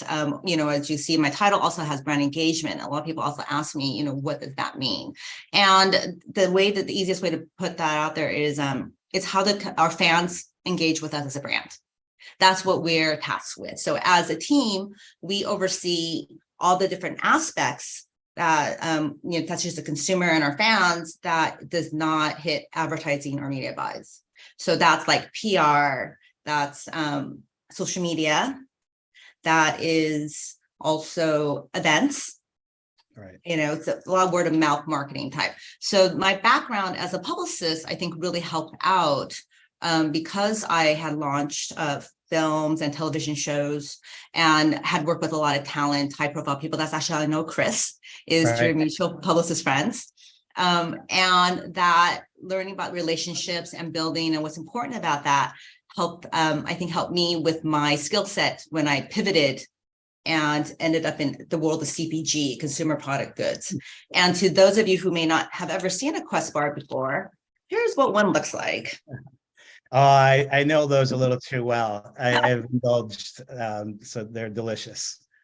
Yeah, so then what was really interesting was that a lot of my skill sets actually just transferred right over. You know, I've done premieres. Like I said, I've handled talent. I've been on set, and all these. It was just interesting that all these little aspects of, you know, my previous career actually enhanced, you know, and allowed me to actually you know, excel at Quest, which I've been at since 2015. So it's been a while. I try to say 7 and 8 years at the same time, saying the date, but yeah, it's the longest I've been at a company. And one of the reasons why I'm still here is because they are a fantastic company to work for. And I really enjoy, you know, my work here, and my team is amazing. Like I have this great boss, and she just really, you know, helps elevate me, and we have a really good relationship, which I'm sure we're going to hit upon somewhere else later on. But hopefully I answered your question how I ended up. You did. That was great. And shout out to Alyssa, who's out there. I know that's who you're referring to. Yes. So yeah, no, that's fantastic. And you did mention relationship in your what you were just explaining right now. I'd like to hear a little more about that, because you know, I work with a lot of like influencer partnership people, right? Creator partnerships. And these are the folks that have the direct relationships with the influencers, and they help us build campaigns for our clients, and they make sure that they vet them, and the list goes on and on of all the things they do. So tell me about like your relationships, you know, not just internally, but also the ones that you're building out there with these cool people that you interact with on a daily basis. Yeah. So for me, there's two ways of looking at, you know, when you interact with people. There's that transactional piece, and then there's also ones where you're building that relationship. And there are times when you want to have some transactional, and you also want to have the balance of having the longer term relationship.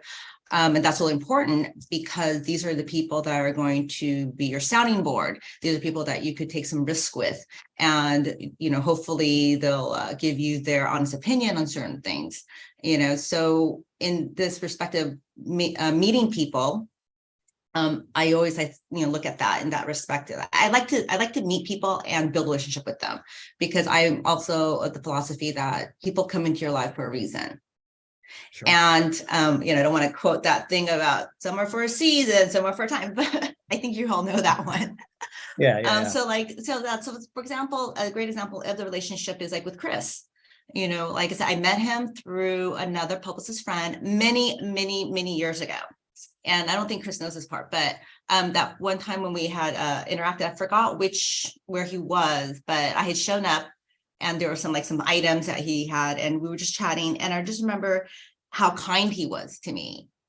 And part of the reason why I resonated was because, you know, I had left the industry at that time. And, you know, it's kind of one of those things where some people keep in touch with you and some people don't, because it's also a little bit of like, what can you do for me? Who do you know? There's always that going on, right? So what struck me really interesting about Chris was he was just very like gracious and kind. And I always thought, wow, what a great guy. And so it was pretty awesome when I started seeing, what he was doing Influential and how he was being elevated and, what he and his brother had made the company right now. And so when you guys approached me about, hey, is there a possibility of working together? I jumped upon it and said, you know what, I want to talk to the team. I would love to get on board. Let's, we're really big on test and learn. Like we haven't worked with an agency like yours before. I would like to take that jump and take that leap to do so because of the relationship with Chris. Right. I think we talked about that when we first had met, and that was a very critical point. And so that's what I'm saying, that's why relationships are important, because you don't know when the payoff is.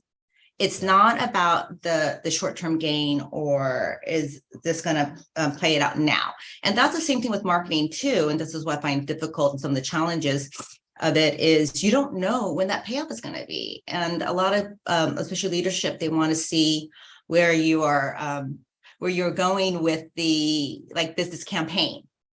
Like, yes, why don't we see results in the next quarter? Well, sometimes it takes time to build because of the different touch points. Absolutely. And that's where we as a team are building a relationship with our fans.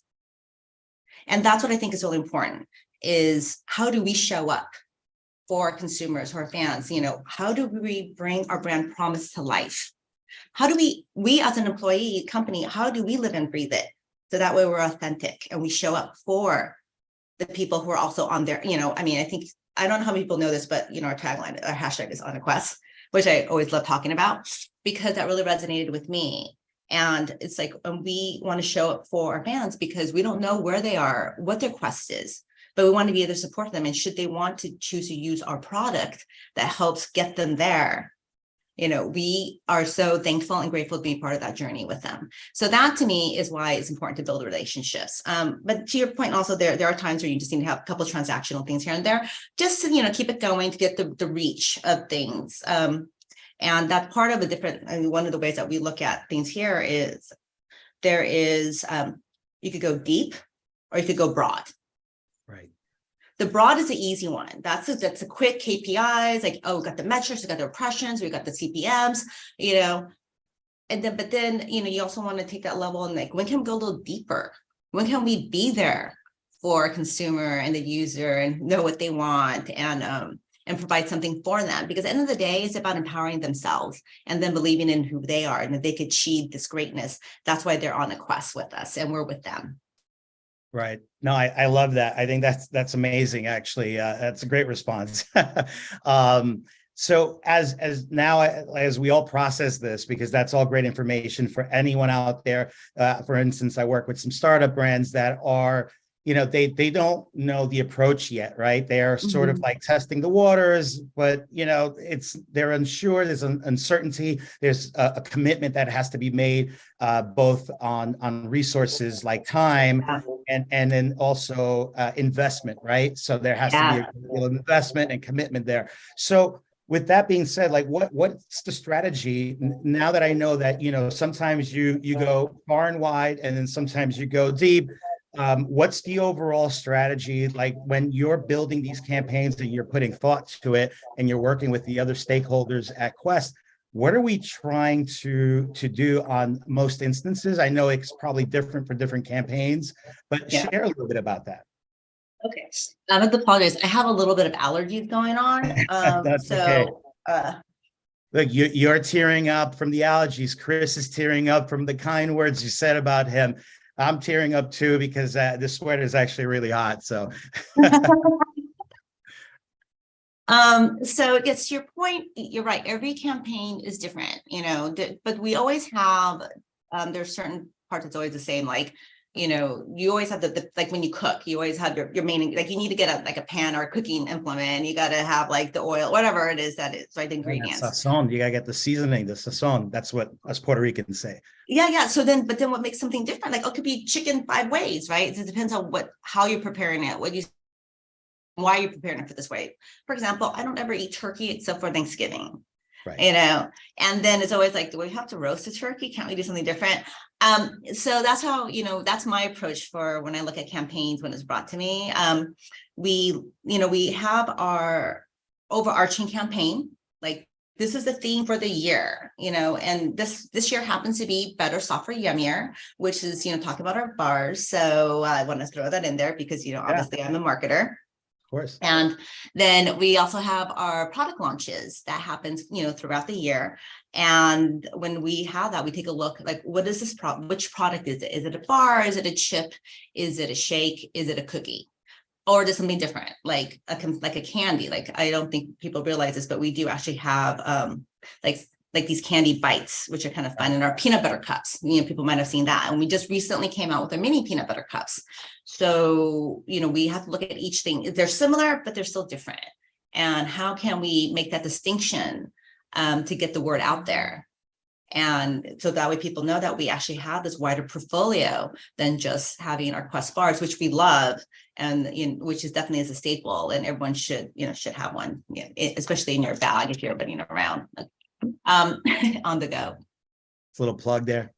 Yeah, I know, of course, I can't help myself. I love it. So basically, like it's a little bit of everything, but you definitely need to have that balance. So to the risk taking, we also have to determine, are we able to put a little bit more budget here, and resources is very limited. And so and time is one of those resources, do we have the time? What is the ramp, and then who else are we going to bring on board? So because, we're talking about creator commerce right now, we take a look and see who might represent our brand and this product to our audience, or a new audience possibly, to bring them into the fold.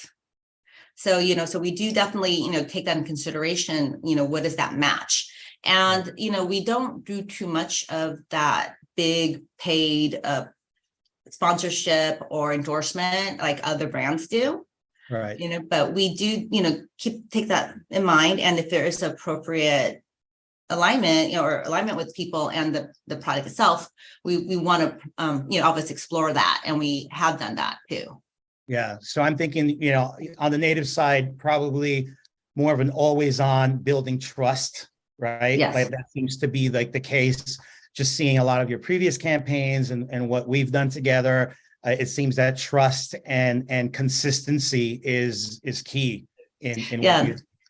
Actually, thank you for synthesizing what I was trying to say. Yes. No, you're great. Called the Quest Squad that we were very proud of, that my boss Alyssa had launched in 2016, and it was an idea of this is like when obviously social media was just coming up, and how do you start bringing people into the fold, and that was when people are still having fun with it, and they're open to taking, exchanging product for posts more. And right. So, we were like, hey, let's see where this takes us. So she built this group called this Quest Squad, and it's a program that we are still running today.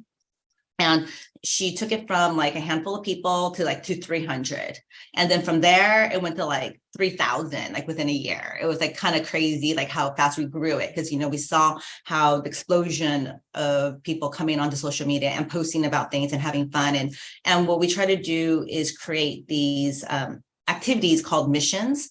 They're basically like social challenges on a monthly basis to keep them engaged with the brand and to talk about it. And because a lot of what's really unique about our Quest fans is that they love our brand. They're very, very loyal. And that was something we want to tap into.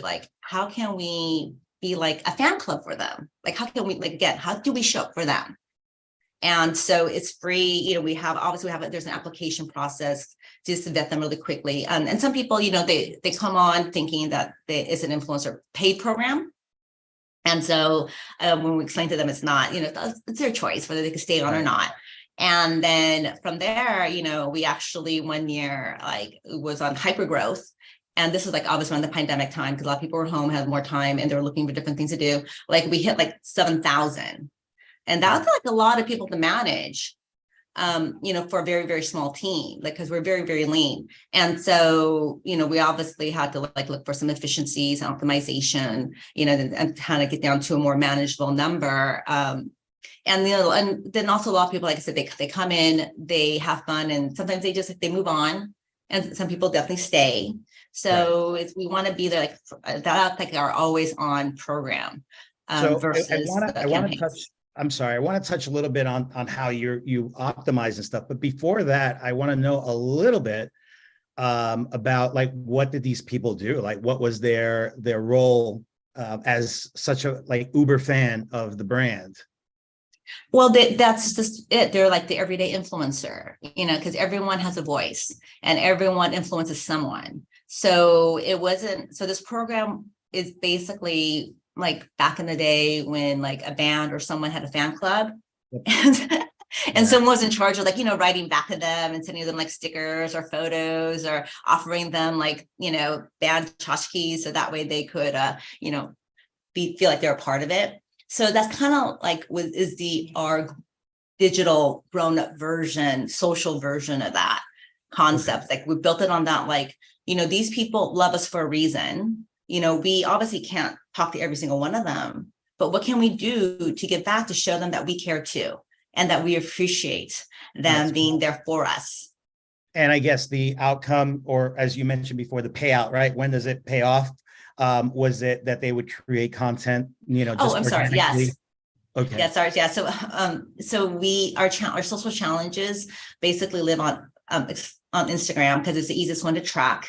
Right. We give them a hashtag that they use so we could track it. And they create content that we are able to then repurpose for whether it's for another digital asset. We repost it or reshare it on our own socials.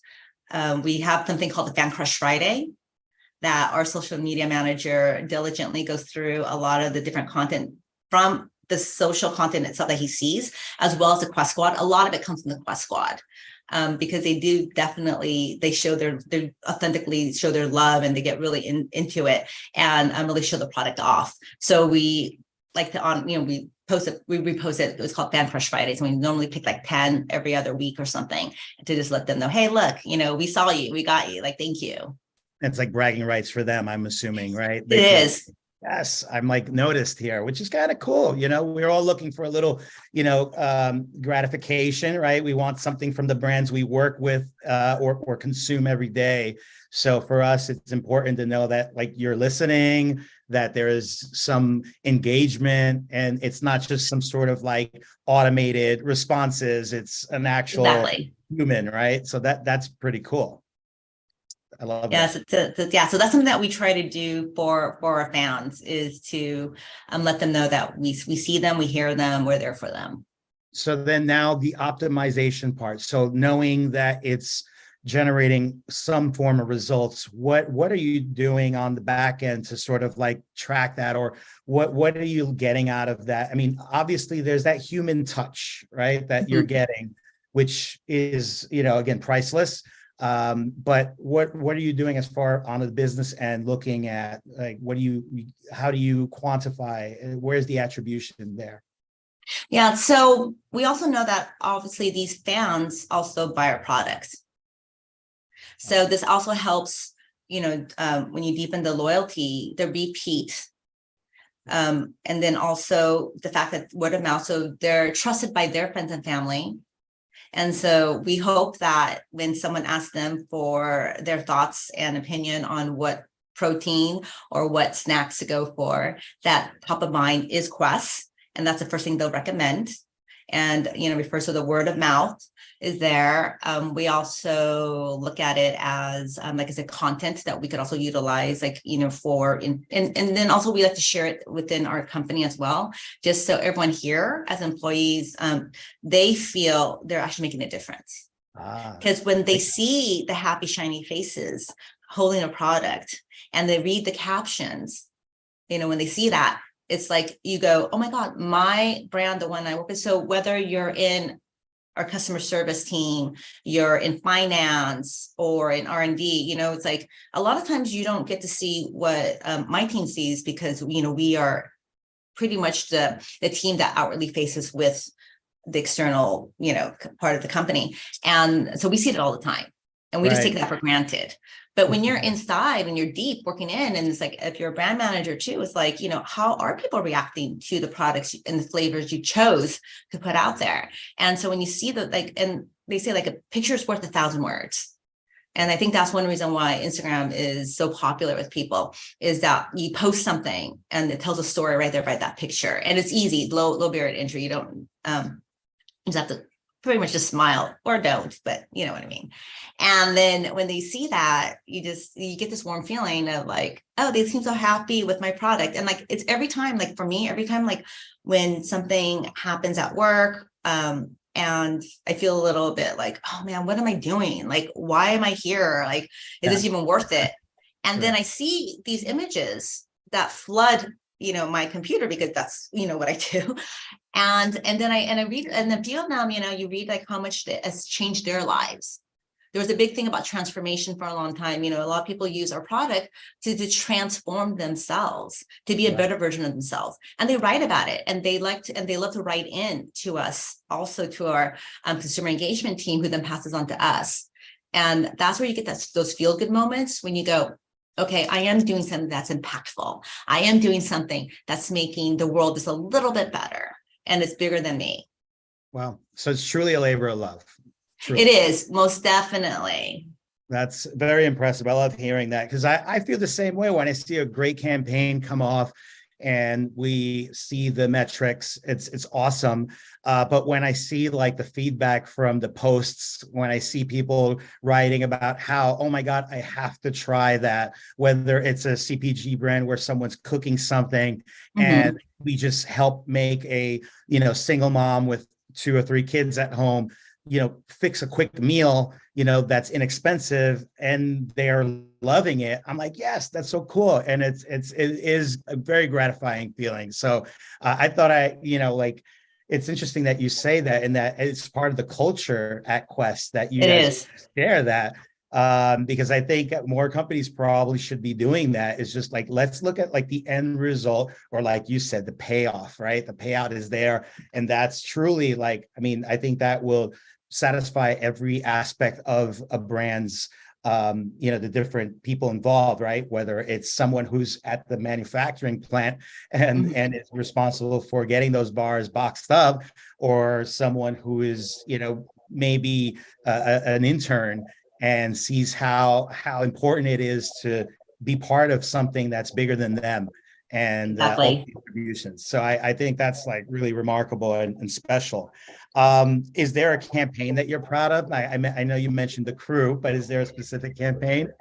There is a campaign especially proud and excited about, but it hasn't launched yet. Okay. Yeah. And that's going to happen in January. So I would suggest everyone to tune in around mid to late January on what that campaign is. And then maybe if you and I get on another one of these panels together, I could then tell you about it. Yeah, it's really, I'm super stoked, super excited about this one campaign. But there is one that we had done that I always talk about, and I'm sure everyone is like so tired of hearing me talking about it. It's when we launched our chocolate sprinkled donut.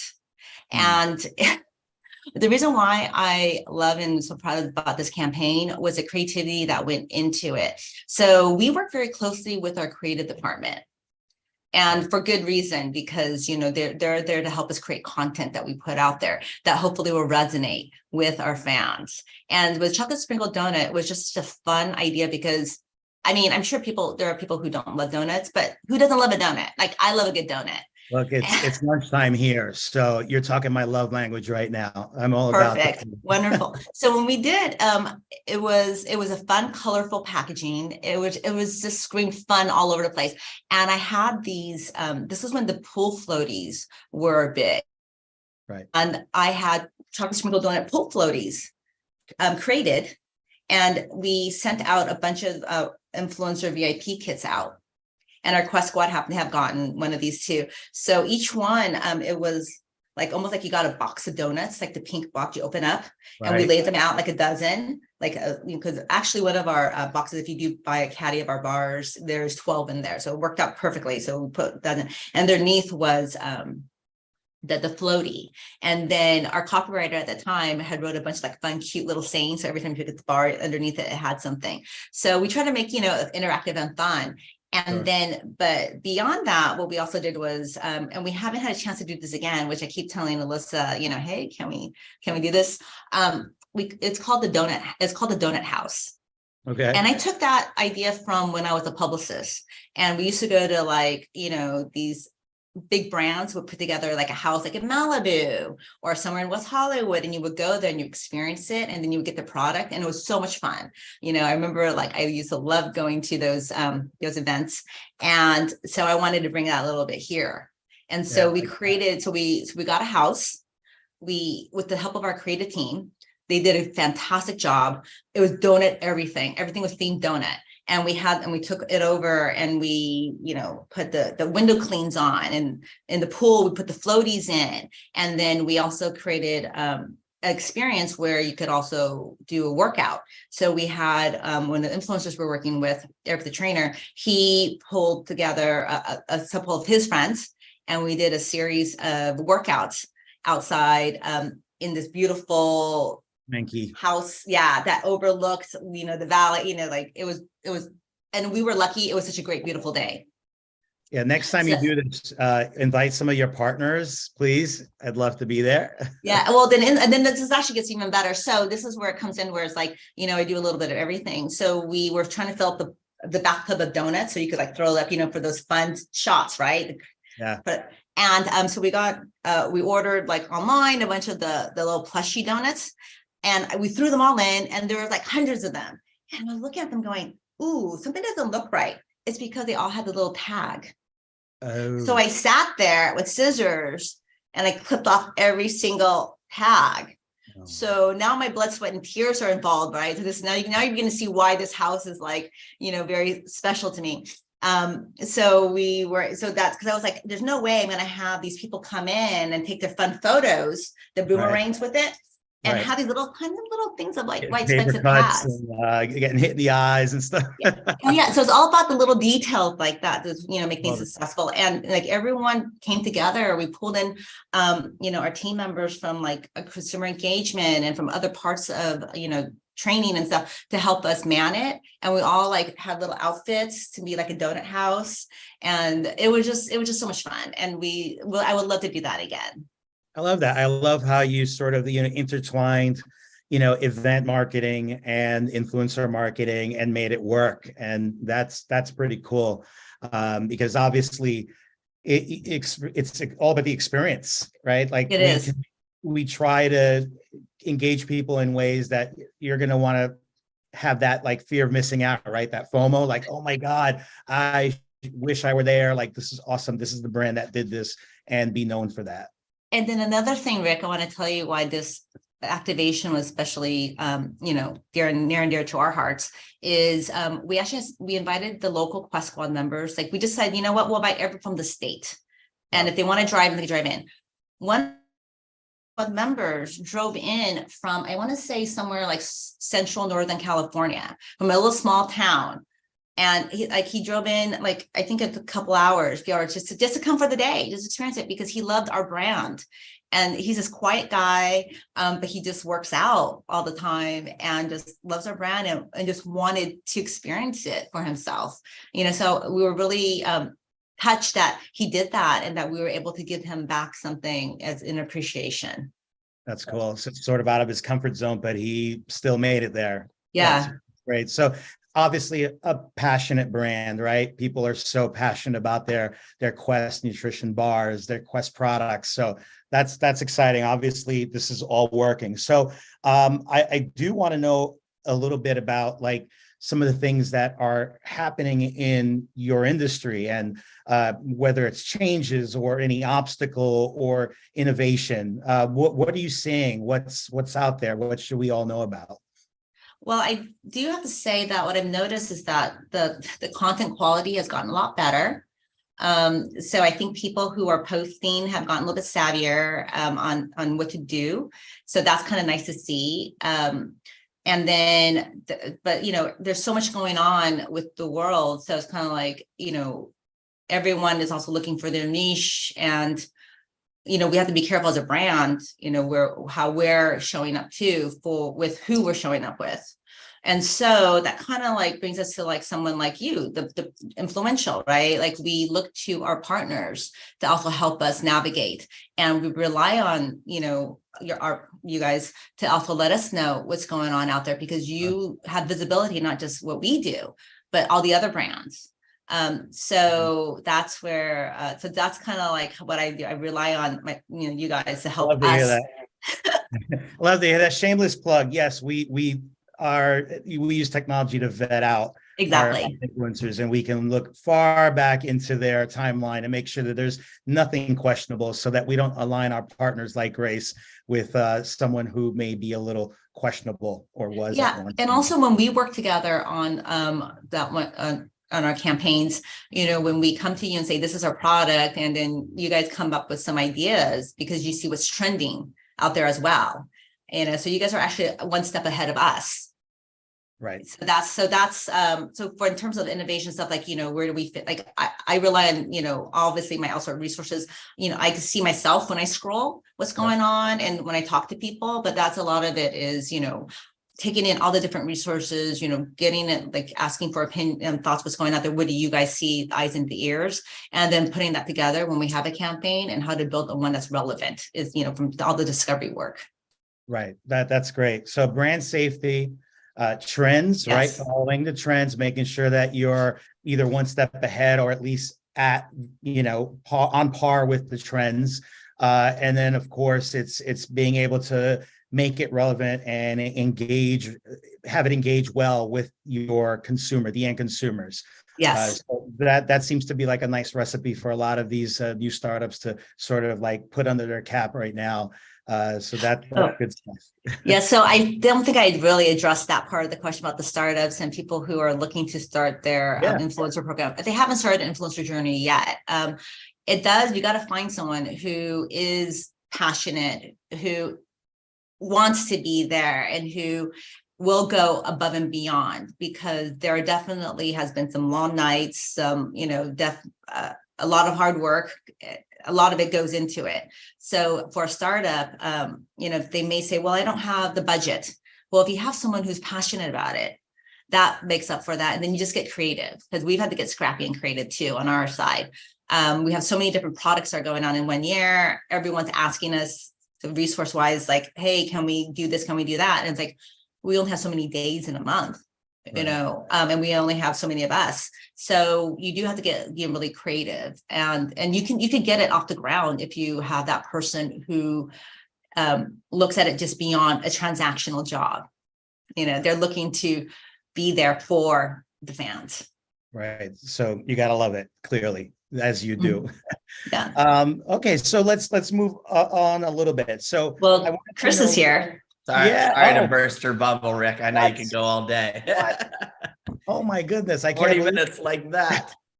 It does. It does. Well, I just want to thank Grace for spending a little time with us. This was awesome. I hope everyone out there just got a lot from this, because I think you sort of gave us the secret sauce of what makes a good influencer marketer, and what makes a good influencer campaign. So thanks to you, and Chris, as always, a pleasure. Grace, that was so unbelievably kind of you. I was uncomfortable. It was so nice. Well, good thing your camera was off. I actually got a little bit choked up. Yeah. Look, yeah, you're doing the right things. Sweet. Thank you. That was honestly one of the nicest things anyone's ever said about me. That was so nice. Thank you. It was all you. Well, thank you for coming on today. You were a rock star. Go Quest. Okay. Thanks, bye. everyone. Bye, guys. All right. So we are at our last session of the day. We are bringing on John J. Sherman, Global Partnerships, Talent and Content at Square, and all reliable Tiffany is back again.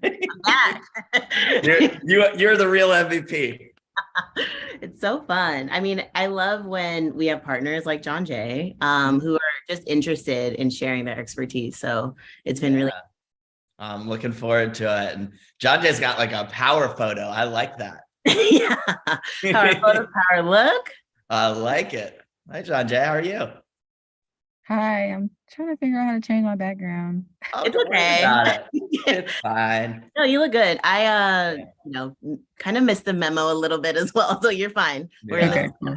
I didn't feel like doing it today either. I know. I was like, Chris has no excuse. So Yeah, exactly. I'm the host of the show. I'm the worst. All right, cool. All right. Well, have a great conversation. I'll see you guys at the end.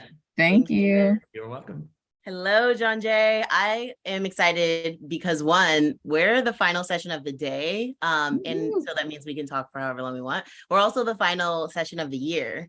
And so you're really no pressure, but we are wrapping this up in a bow as far as Love like it.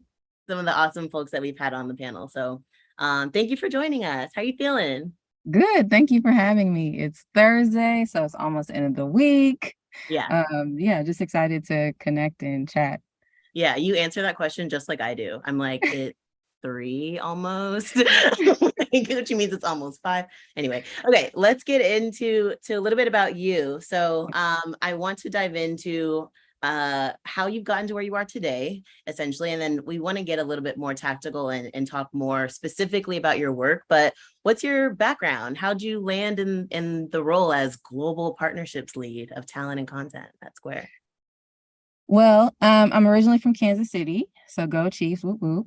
And I went to school for public relations, and that was really pretty much the early stage of my career. I focused kind of in PR, and I was fortunate enough to have a lot of diverse experience. And I think when I was going through my experience, I didn't appreciate the diversity of it because I was like, well, maybe I should have taken a more linear path, but where I am now, I'm super grateful that I, tried a bunch of different things. And just for clarity, my role is I'm a part of the global brand partnerships team, but I lead our talent partnerships and like our content integration. But we are a nimble, mighty team of 3. So we have a lead who kind of oversees our overall department, and then another colleague who sees our sponsorships and brand collaboration. So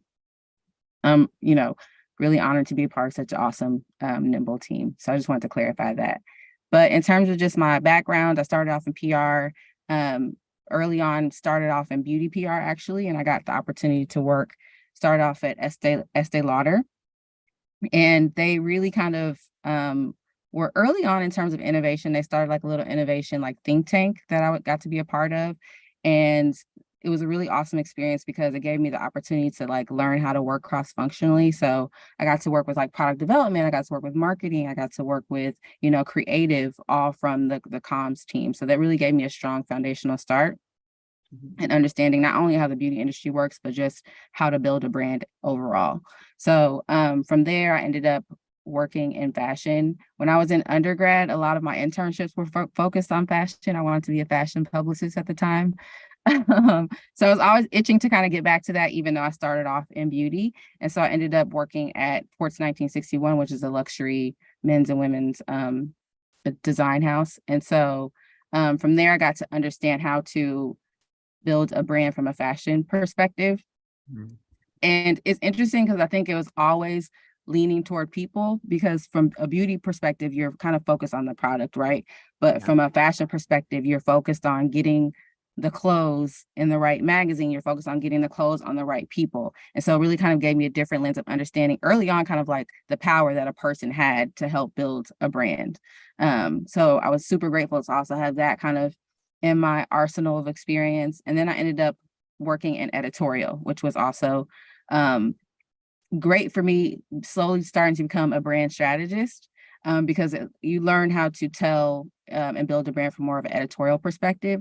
And I also was able to, I ended up being the PR director at Paper Magazine, which was lots of fun, lots of late nights. But we started a kind of marketing agency. So similar at that time, Fader had like Cornerstone, and all these like media companies were starting these like marketing agencies to be able to provide added value to their advertisers. So that's exactly what we did at Paper. We started this company called Extra Extra, and that was how I really started doing influencer marketing. So even though I was in this PR role, I was like stretched and pushed into like basically consulting for brands like Target, American Express, Pernod Ricard, and really kind of the early odds of like influencer marketing, starting to help these brands understand and identify the right creatives and influencers to align and partner their brands with and come up with really unique ways. So I did an ambassadorship program for like American Express super early. So that gave me a wealth of experience. And then eventually I ended up with my own consultancy. And so my consultancy, essentially, we did personal brand strategy for creators and influencers across music, art, and fashion, and really kind of helped them to kind of better storytell around their capabilities and what their artistry was, and then connect them and bridge the gap between them and brands. So we would do influencer marketing and programs, and we worked with brands like, Farfetch, DKNY, Nylon Magazine. So it was lots of work, but it gave me kind of the chops to understand about how to run a business on my own. That was a lot of work. But also just understanding too, like how creators work and how they think about, their brand and how they facilitate community to be able to then, be of value to brands. And so then eventually I decided that I wanted to kind of sharpen my chops a little bit, and I was tired of the admin behind running a business. And so I decided to freelance consult for a couple years. And that's kind of where I strengthened my chops as a brand strategist for advertising agencies.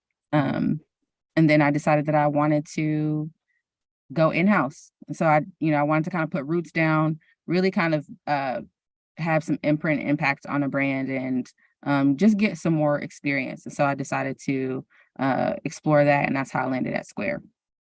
So that is impressive. Yes. So I've been at Square like 2 years now. I started out as one of the first brand strategists on the brand marketing team. And about 5 months ago, I transferred over to our partnerships team. It's also a brand new function for the organization. So I'm super excited to, be a part of helping the brand push and try something different. Yeah, you have diversity in experiences like brand and company categories, but then also in actual roles. Like you flexed every muscle. I feel like you can flex as someone, as a working professional, you know what I mean? And that's really impressive. And I just wanted to take note of that because, and I think it's reassuring for those out there that might be looking to get into the space and might be on a different path, that might have a clear, linear path that makes sense to others around them, but there's no harm in taking risk. And I don't know if you were leading with your gut, but it seems like you've tapped into spaces that, made you feel good at the moment, at least. And it's only helped.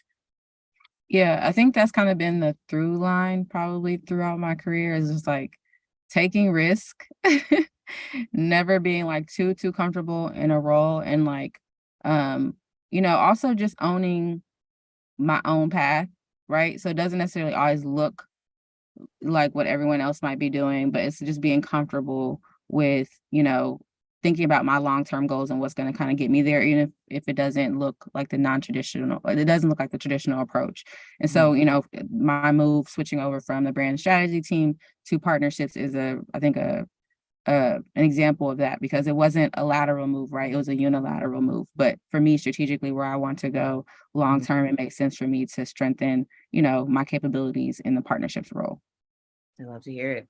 Do you think when you're thinking about your next move, or, the roles in which you take on, and, specifically in the role you're in now, do you lead from the perspective of like, this is what it means to be a woman in this role, this is what it means to be a Black woman in this role? Like, how has that identity helped you, like supported you throughout your career so far? Those are two big things, a woman and a Black woman. I was like, intersectionality, do we want to get into it? Yeah. I'll say, more so for me, it's like, I don't necessarily know that I lead with that, but I definitely think that it impacts my perception of things. I think the tech space was new for me. So coming into, working at Square, I definitely think that because of my experience traditionally, I've probably always been the only person of color, sometimes the only woman of color. And so, coming into a new space in a new industry, I think I had some, imposter syndrome. And so, it's like, okay, but why do I feel that way?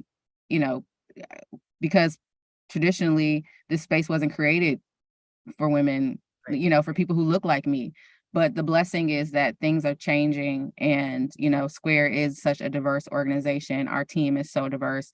Our SVP is a bomb ass Black woman, so it's like getting to see people who look like me thriving in roles that, we didn't have several years ago, I think helps me continue to be inspired and push myself.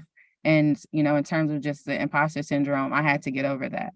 I'm not saying that I can completely walk in confidence in everything. I definitely still have moments where I have imposter syndrome, but that was more so just like, well, they didn't hire you because you hoodwinked them. They hired you because you're capable, right? So just continuing to like do the things to make sure that I'm finding healthy ways to affirm myself, and also just continue to educate and get the training that I need for areas where I may not necessarily be strong. So I don't know if that answers the question, but yeah, I think it does. And you touched already on the fact that, Square in general hires a diverse workforce. And I would argue it's really evident by way of the content and the messaging that you guys put out there, right? There's content that I can resonate with, that, people around me resonate with as well in their own unique ways. And so I think that's really powerful.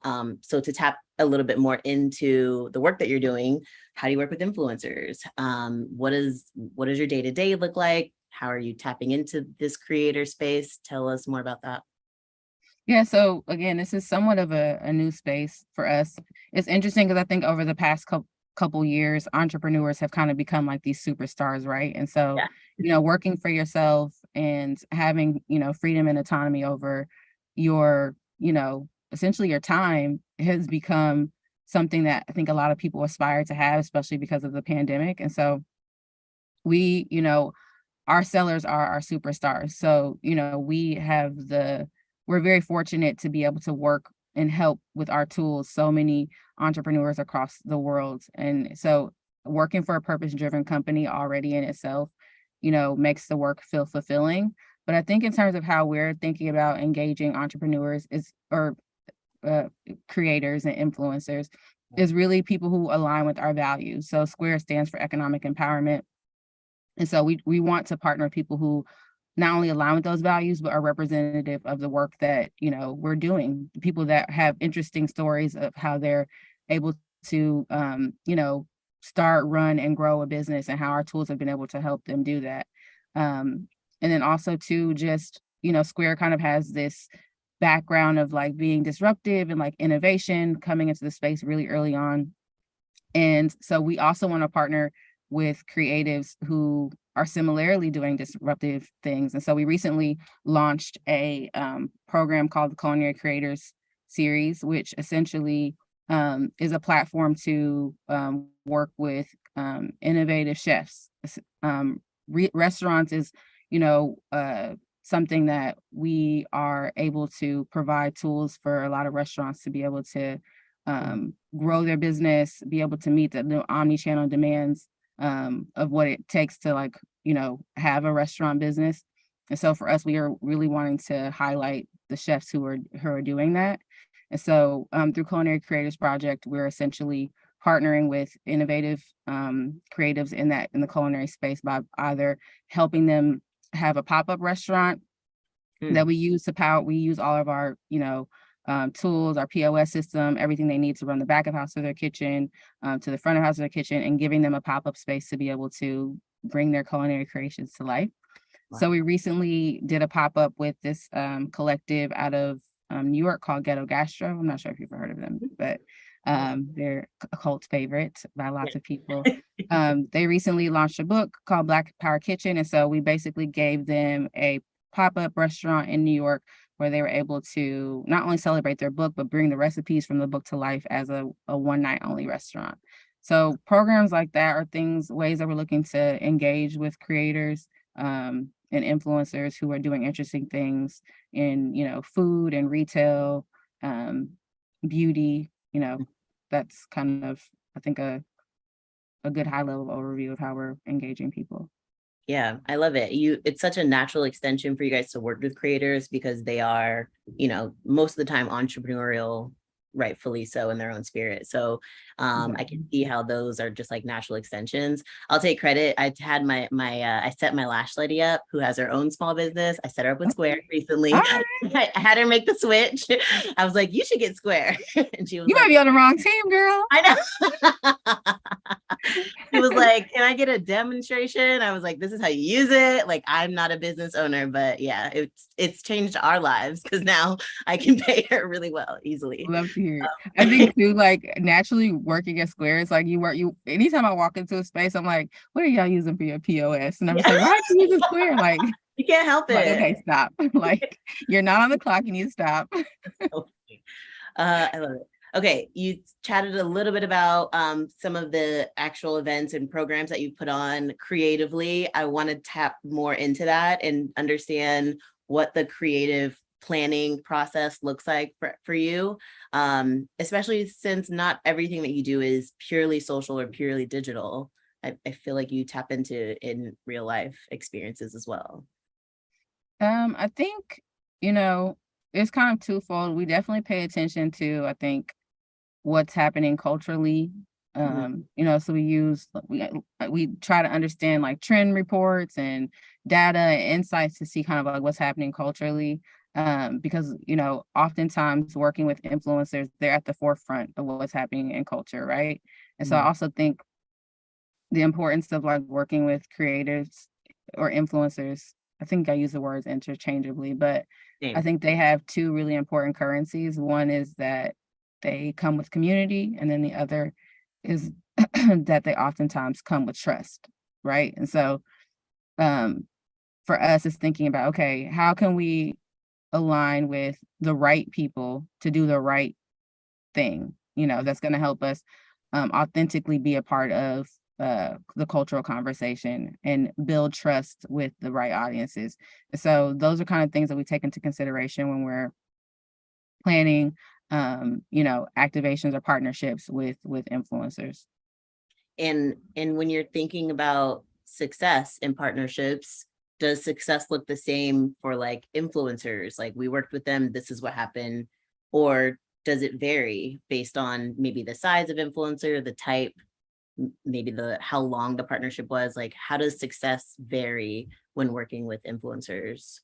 Yeah, I think for us is thinking about like, going back to the goal or the objective, right? So for, if we're looking to, gain awareness, then we know that could happen with, a mega influencer, right? Because they have a much broader reach, but oftentimes for consideration, it's those smaller, more micro to macro influencers who may be able to, drive consideration a lot more than someone who has a bigger following. So definitely thinking about the objectives, our KPIs that are important to us, and then thinking about like how we're going to be able to measure that, so that we can continue to be able to take risk and do things. But oftentimes I think you do have to kind of, be okay with experimenting a little bit.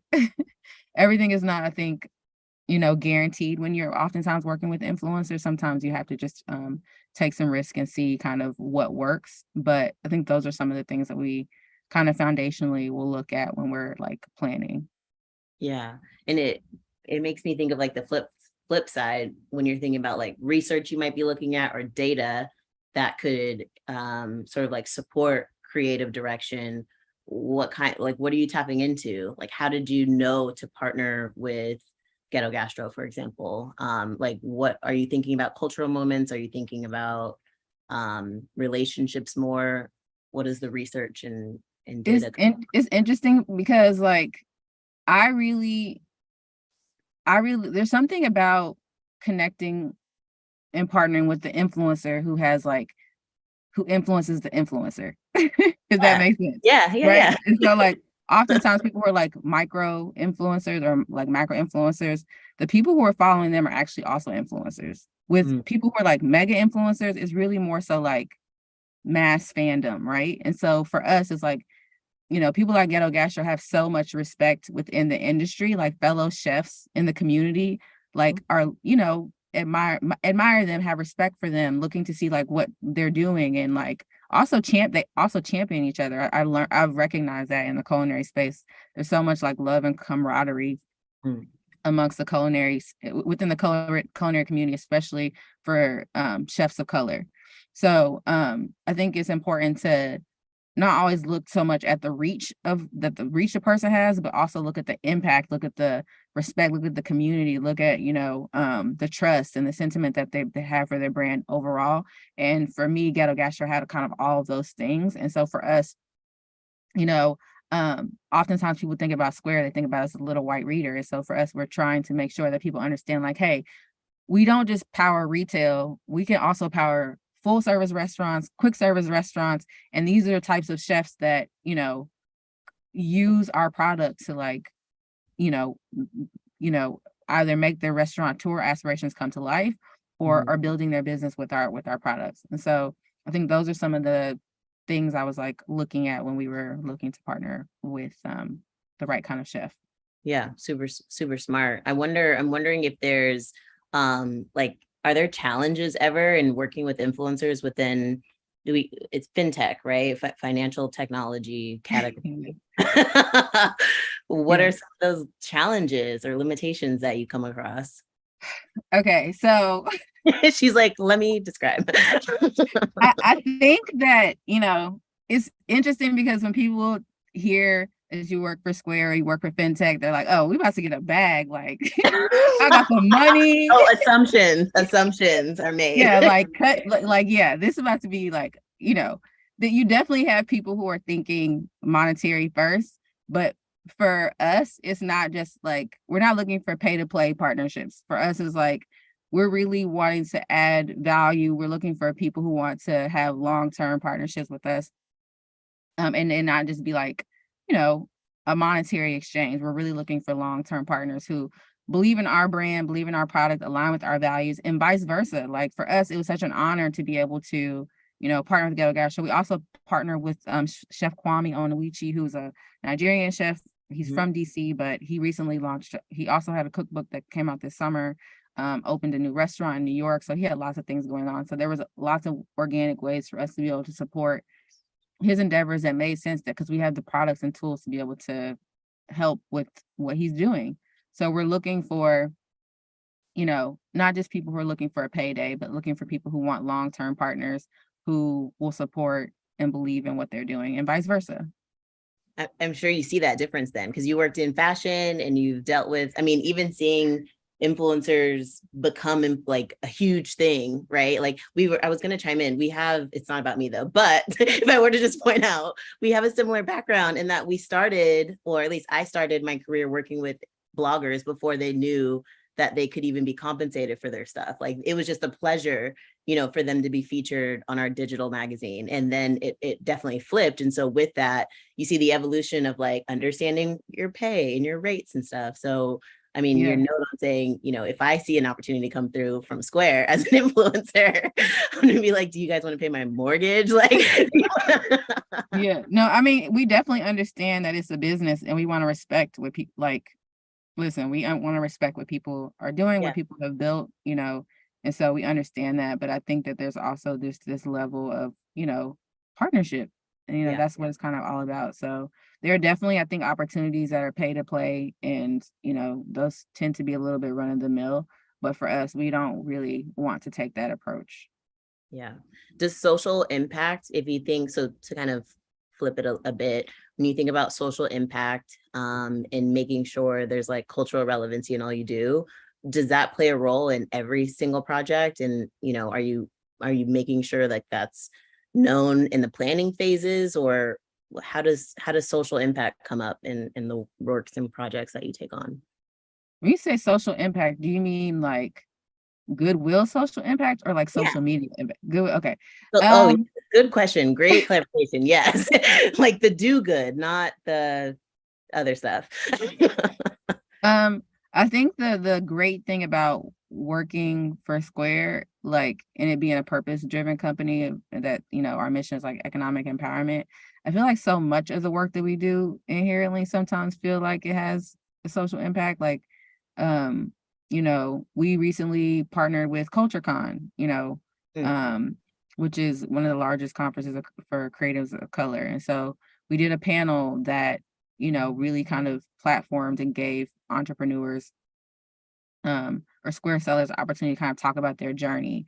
And so that's helping another person who has aspirations of doing it, but may not necessarily have the clarity or needs, some guidance or direction, or just hearing someone else's inspiring story. So, we were able to provide, complimentary tickets to the conference, So I think partnering with, entities and organizations like CultureCon inherently kind of has a social goodwill tied to it, because we're making sure that we're like supporting the communities that are important, So I would say, yeah, I don't think we necessarily set out to do good, to like make sure we're doing social good, quote unquote, but I think that because we are a brand that is intentional, right? I think we take those things in consideration of like, how is this supporting the audiences that, we want to make sure we're building with. I think we hope for that for like all marketers and at a certain point, and all brands and companies at a certain point, that it's just so natural. You don't think about trying to check a box or fulfill a void. It's definitely just like inherent to who you are. Yeah, So we definitely are not a performative brand, I would say. We're like, I would definitely say sometimes we might be like the friend that overthinks, like we're so intentional and like try to make sure that we're thoughtful about everything we do as a brand. So yeah. And okay, so you touched on CultureCon. Are you leaning more into events, moving into, I don't want to say like out of COVID and like stress that, but I do know that human connection has been really important for people and companies moving forward in advertising, marketing, communications efforts. So are you guys leaning into that more? I think it'll be a balance between the two. I think there's definitely value in activating things virtually, but we do understand just the power of like people being able to experience your brand up close and personal, getting FaceTime and just making those connections. So I think it'll be a balance between the two. At CultureCon, it was really awesome to see. We basically did a marketplace for some Black-owned businesses that use Square. And so like all of the people that we featured in the marketplace sold out of their products. So it's just like seeing people engage, with these sellers, and just how happy and excited it was. For some of them, it was their biggest selling day for that year. So it's like things like that you can't do. It's not the same experience virtually. So I think that those opportunities give us, more inspiration to continue to like have a diverse mix of experiences, but either virtually or in person.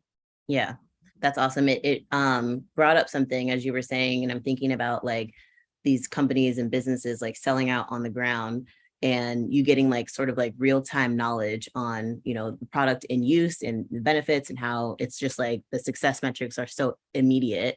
Have you ever worked with small business owners or influencers, creators in a way to inspire product development? And I know this might be like a team question in general, but have you worked with them in that sort of capacity, gotten their feedback, and it led to a new feature? There's so many teams. There's like a team that's focused on, our restaurants product. There's a team that's focused on like our beauty appointments product. So research is a huge part of what we do. So I'm positive that a lot of these teams are conducting their own research to make sure that we're understanding, what our customers need and want. We are a data-rich company, so we're also taking, all the data that we could collect to understand what product tweaks to make or what people need. So yes, that's not my team's remit, but I'm grateful that just from an organization standpoint, we are constantly keeping our ear to the ground in terms of like what our sellers need and want, and making sure that like we're innovating or staying ahead of the curve to make sure that they're able to have the right tools, because things are constantly changing, right? Especially just I think COVID changed everything in the way people run their business. And so I think it's pushed us to make sure that we're continuing to provide the things that people need to be able to not just sustain, but like grow with the changes that are constantly coming.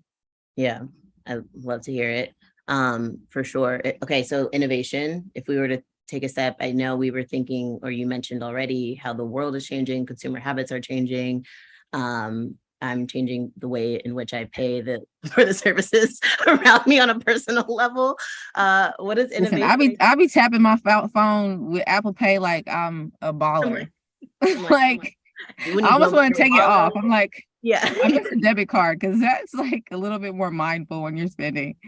100%. I know. It's like it was like cash was, it's the same. But yeah, what does innovation look like for you? You think? I think, I mean, from a marketing perspective, I would say innovation looks like just finding interesting ways to partner with creatives.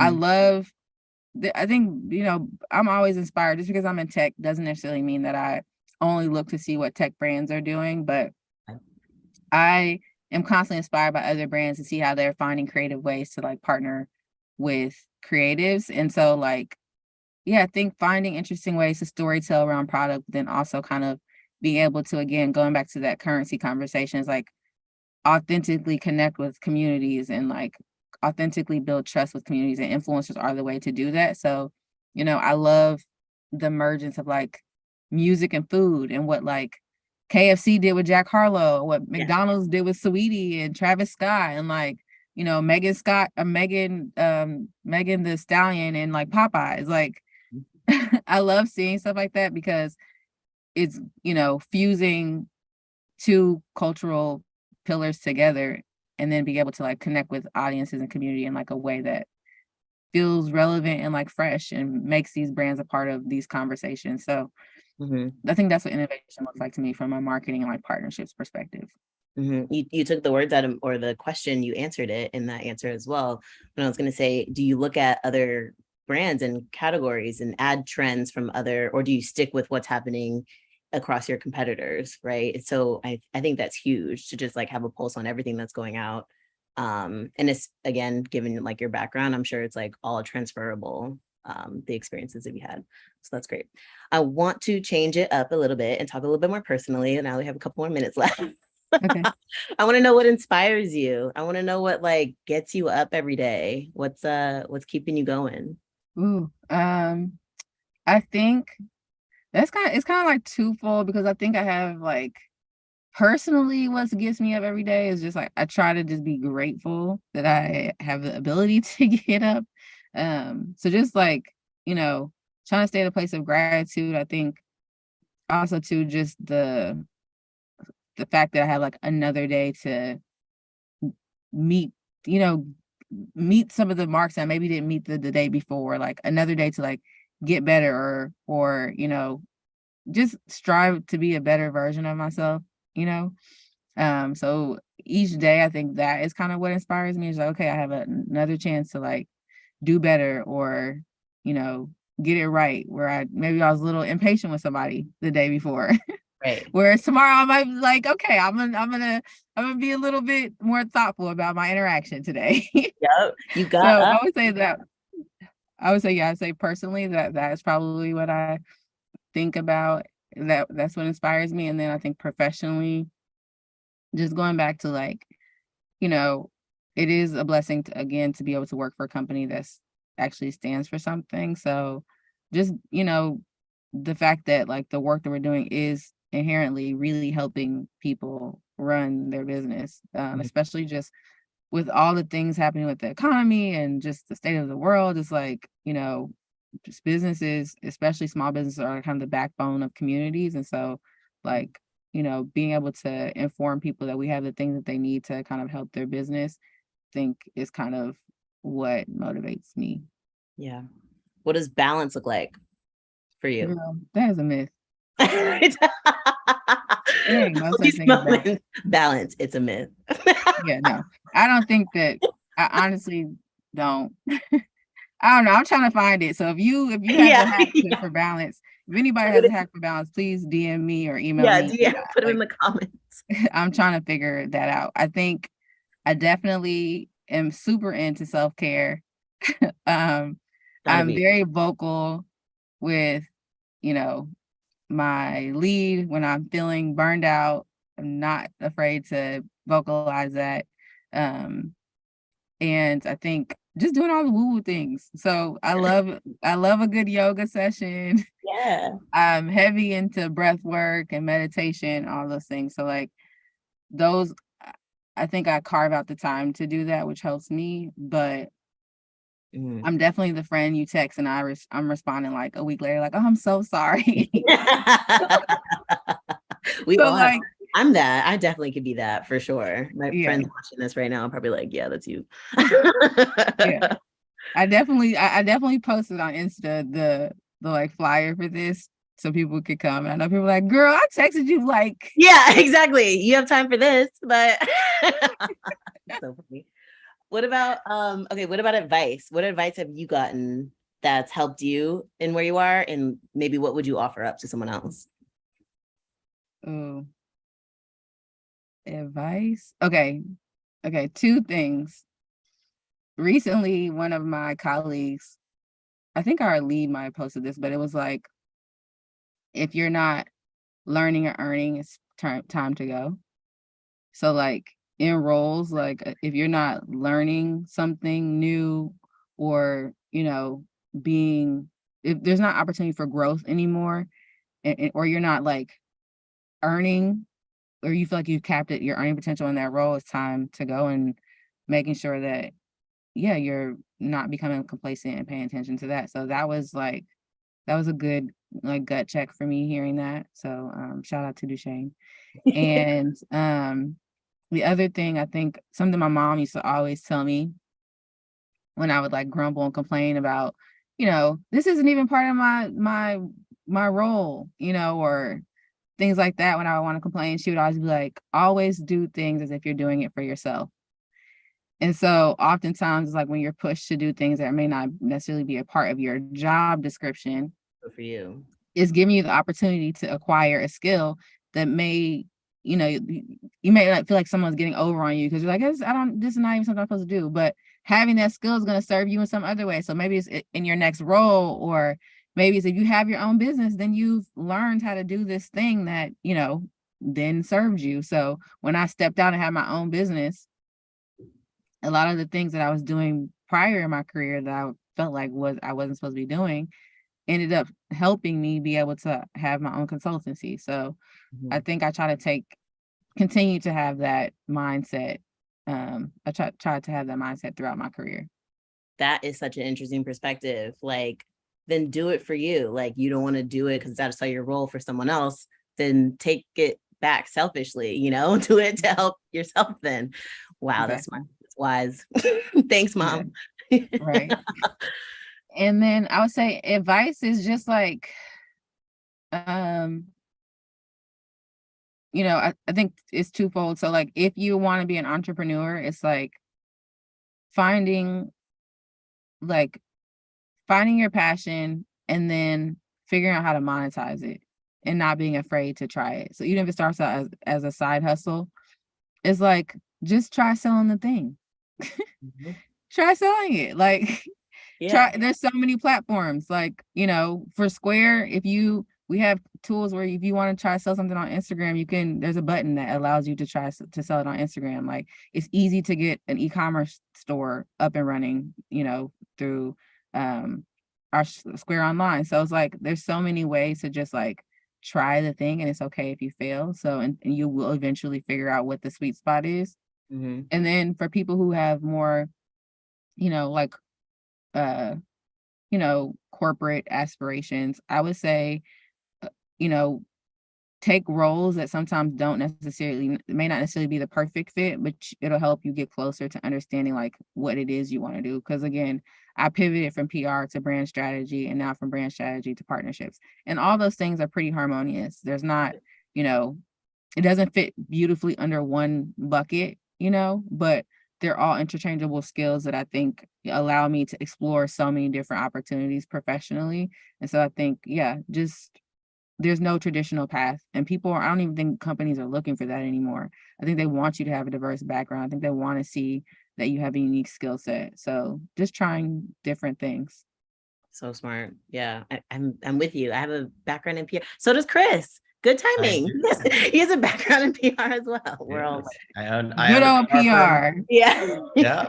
I owned a PR firm before we started Influential. Wow, that's awesome. Yeah. I think PR, there's so many, listen, that's a whole other, Yeah. we can do a whole TED talk on Respect, PR. respect to the publicists, right? Yes, definitely. Yeah, for sure. So Anyway, well, that was fast. Thank you for joining us. You thank you killed so much for having me. I had a blast. Yeah.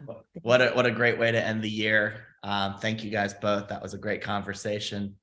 Hopefully we'll have you back next year. Thank you so much, guys. Appreciate it. And we're Awesome. twinning. We look good. Yeah, we are. Yeah, you guys are kidding. Looking good. True, Okay. true. Thanks. All right. Thanks, guys. Have a good one, guys. All right, so that is it for 2022, the last live cast for us. It's been a great year. It's been fun. Looking forward to more of this in 2023. Have a great one, everybody.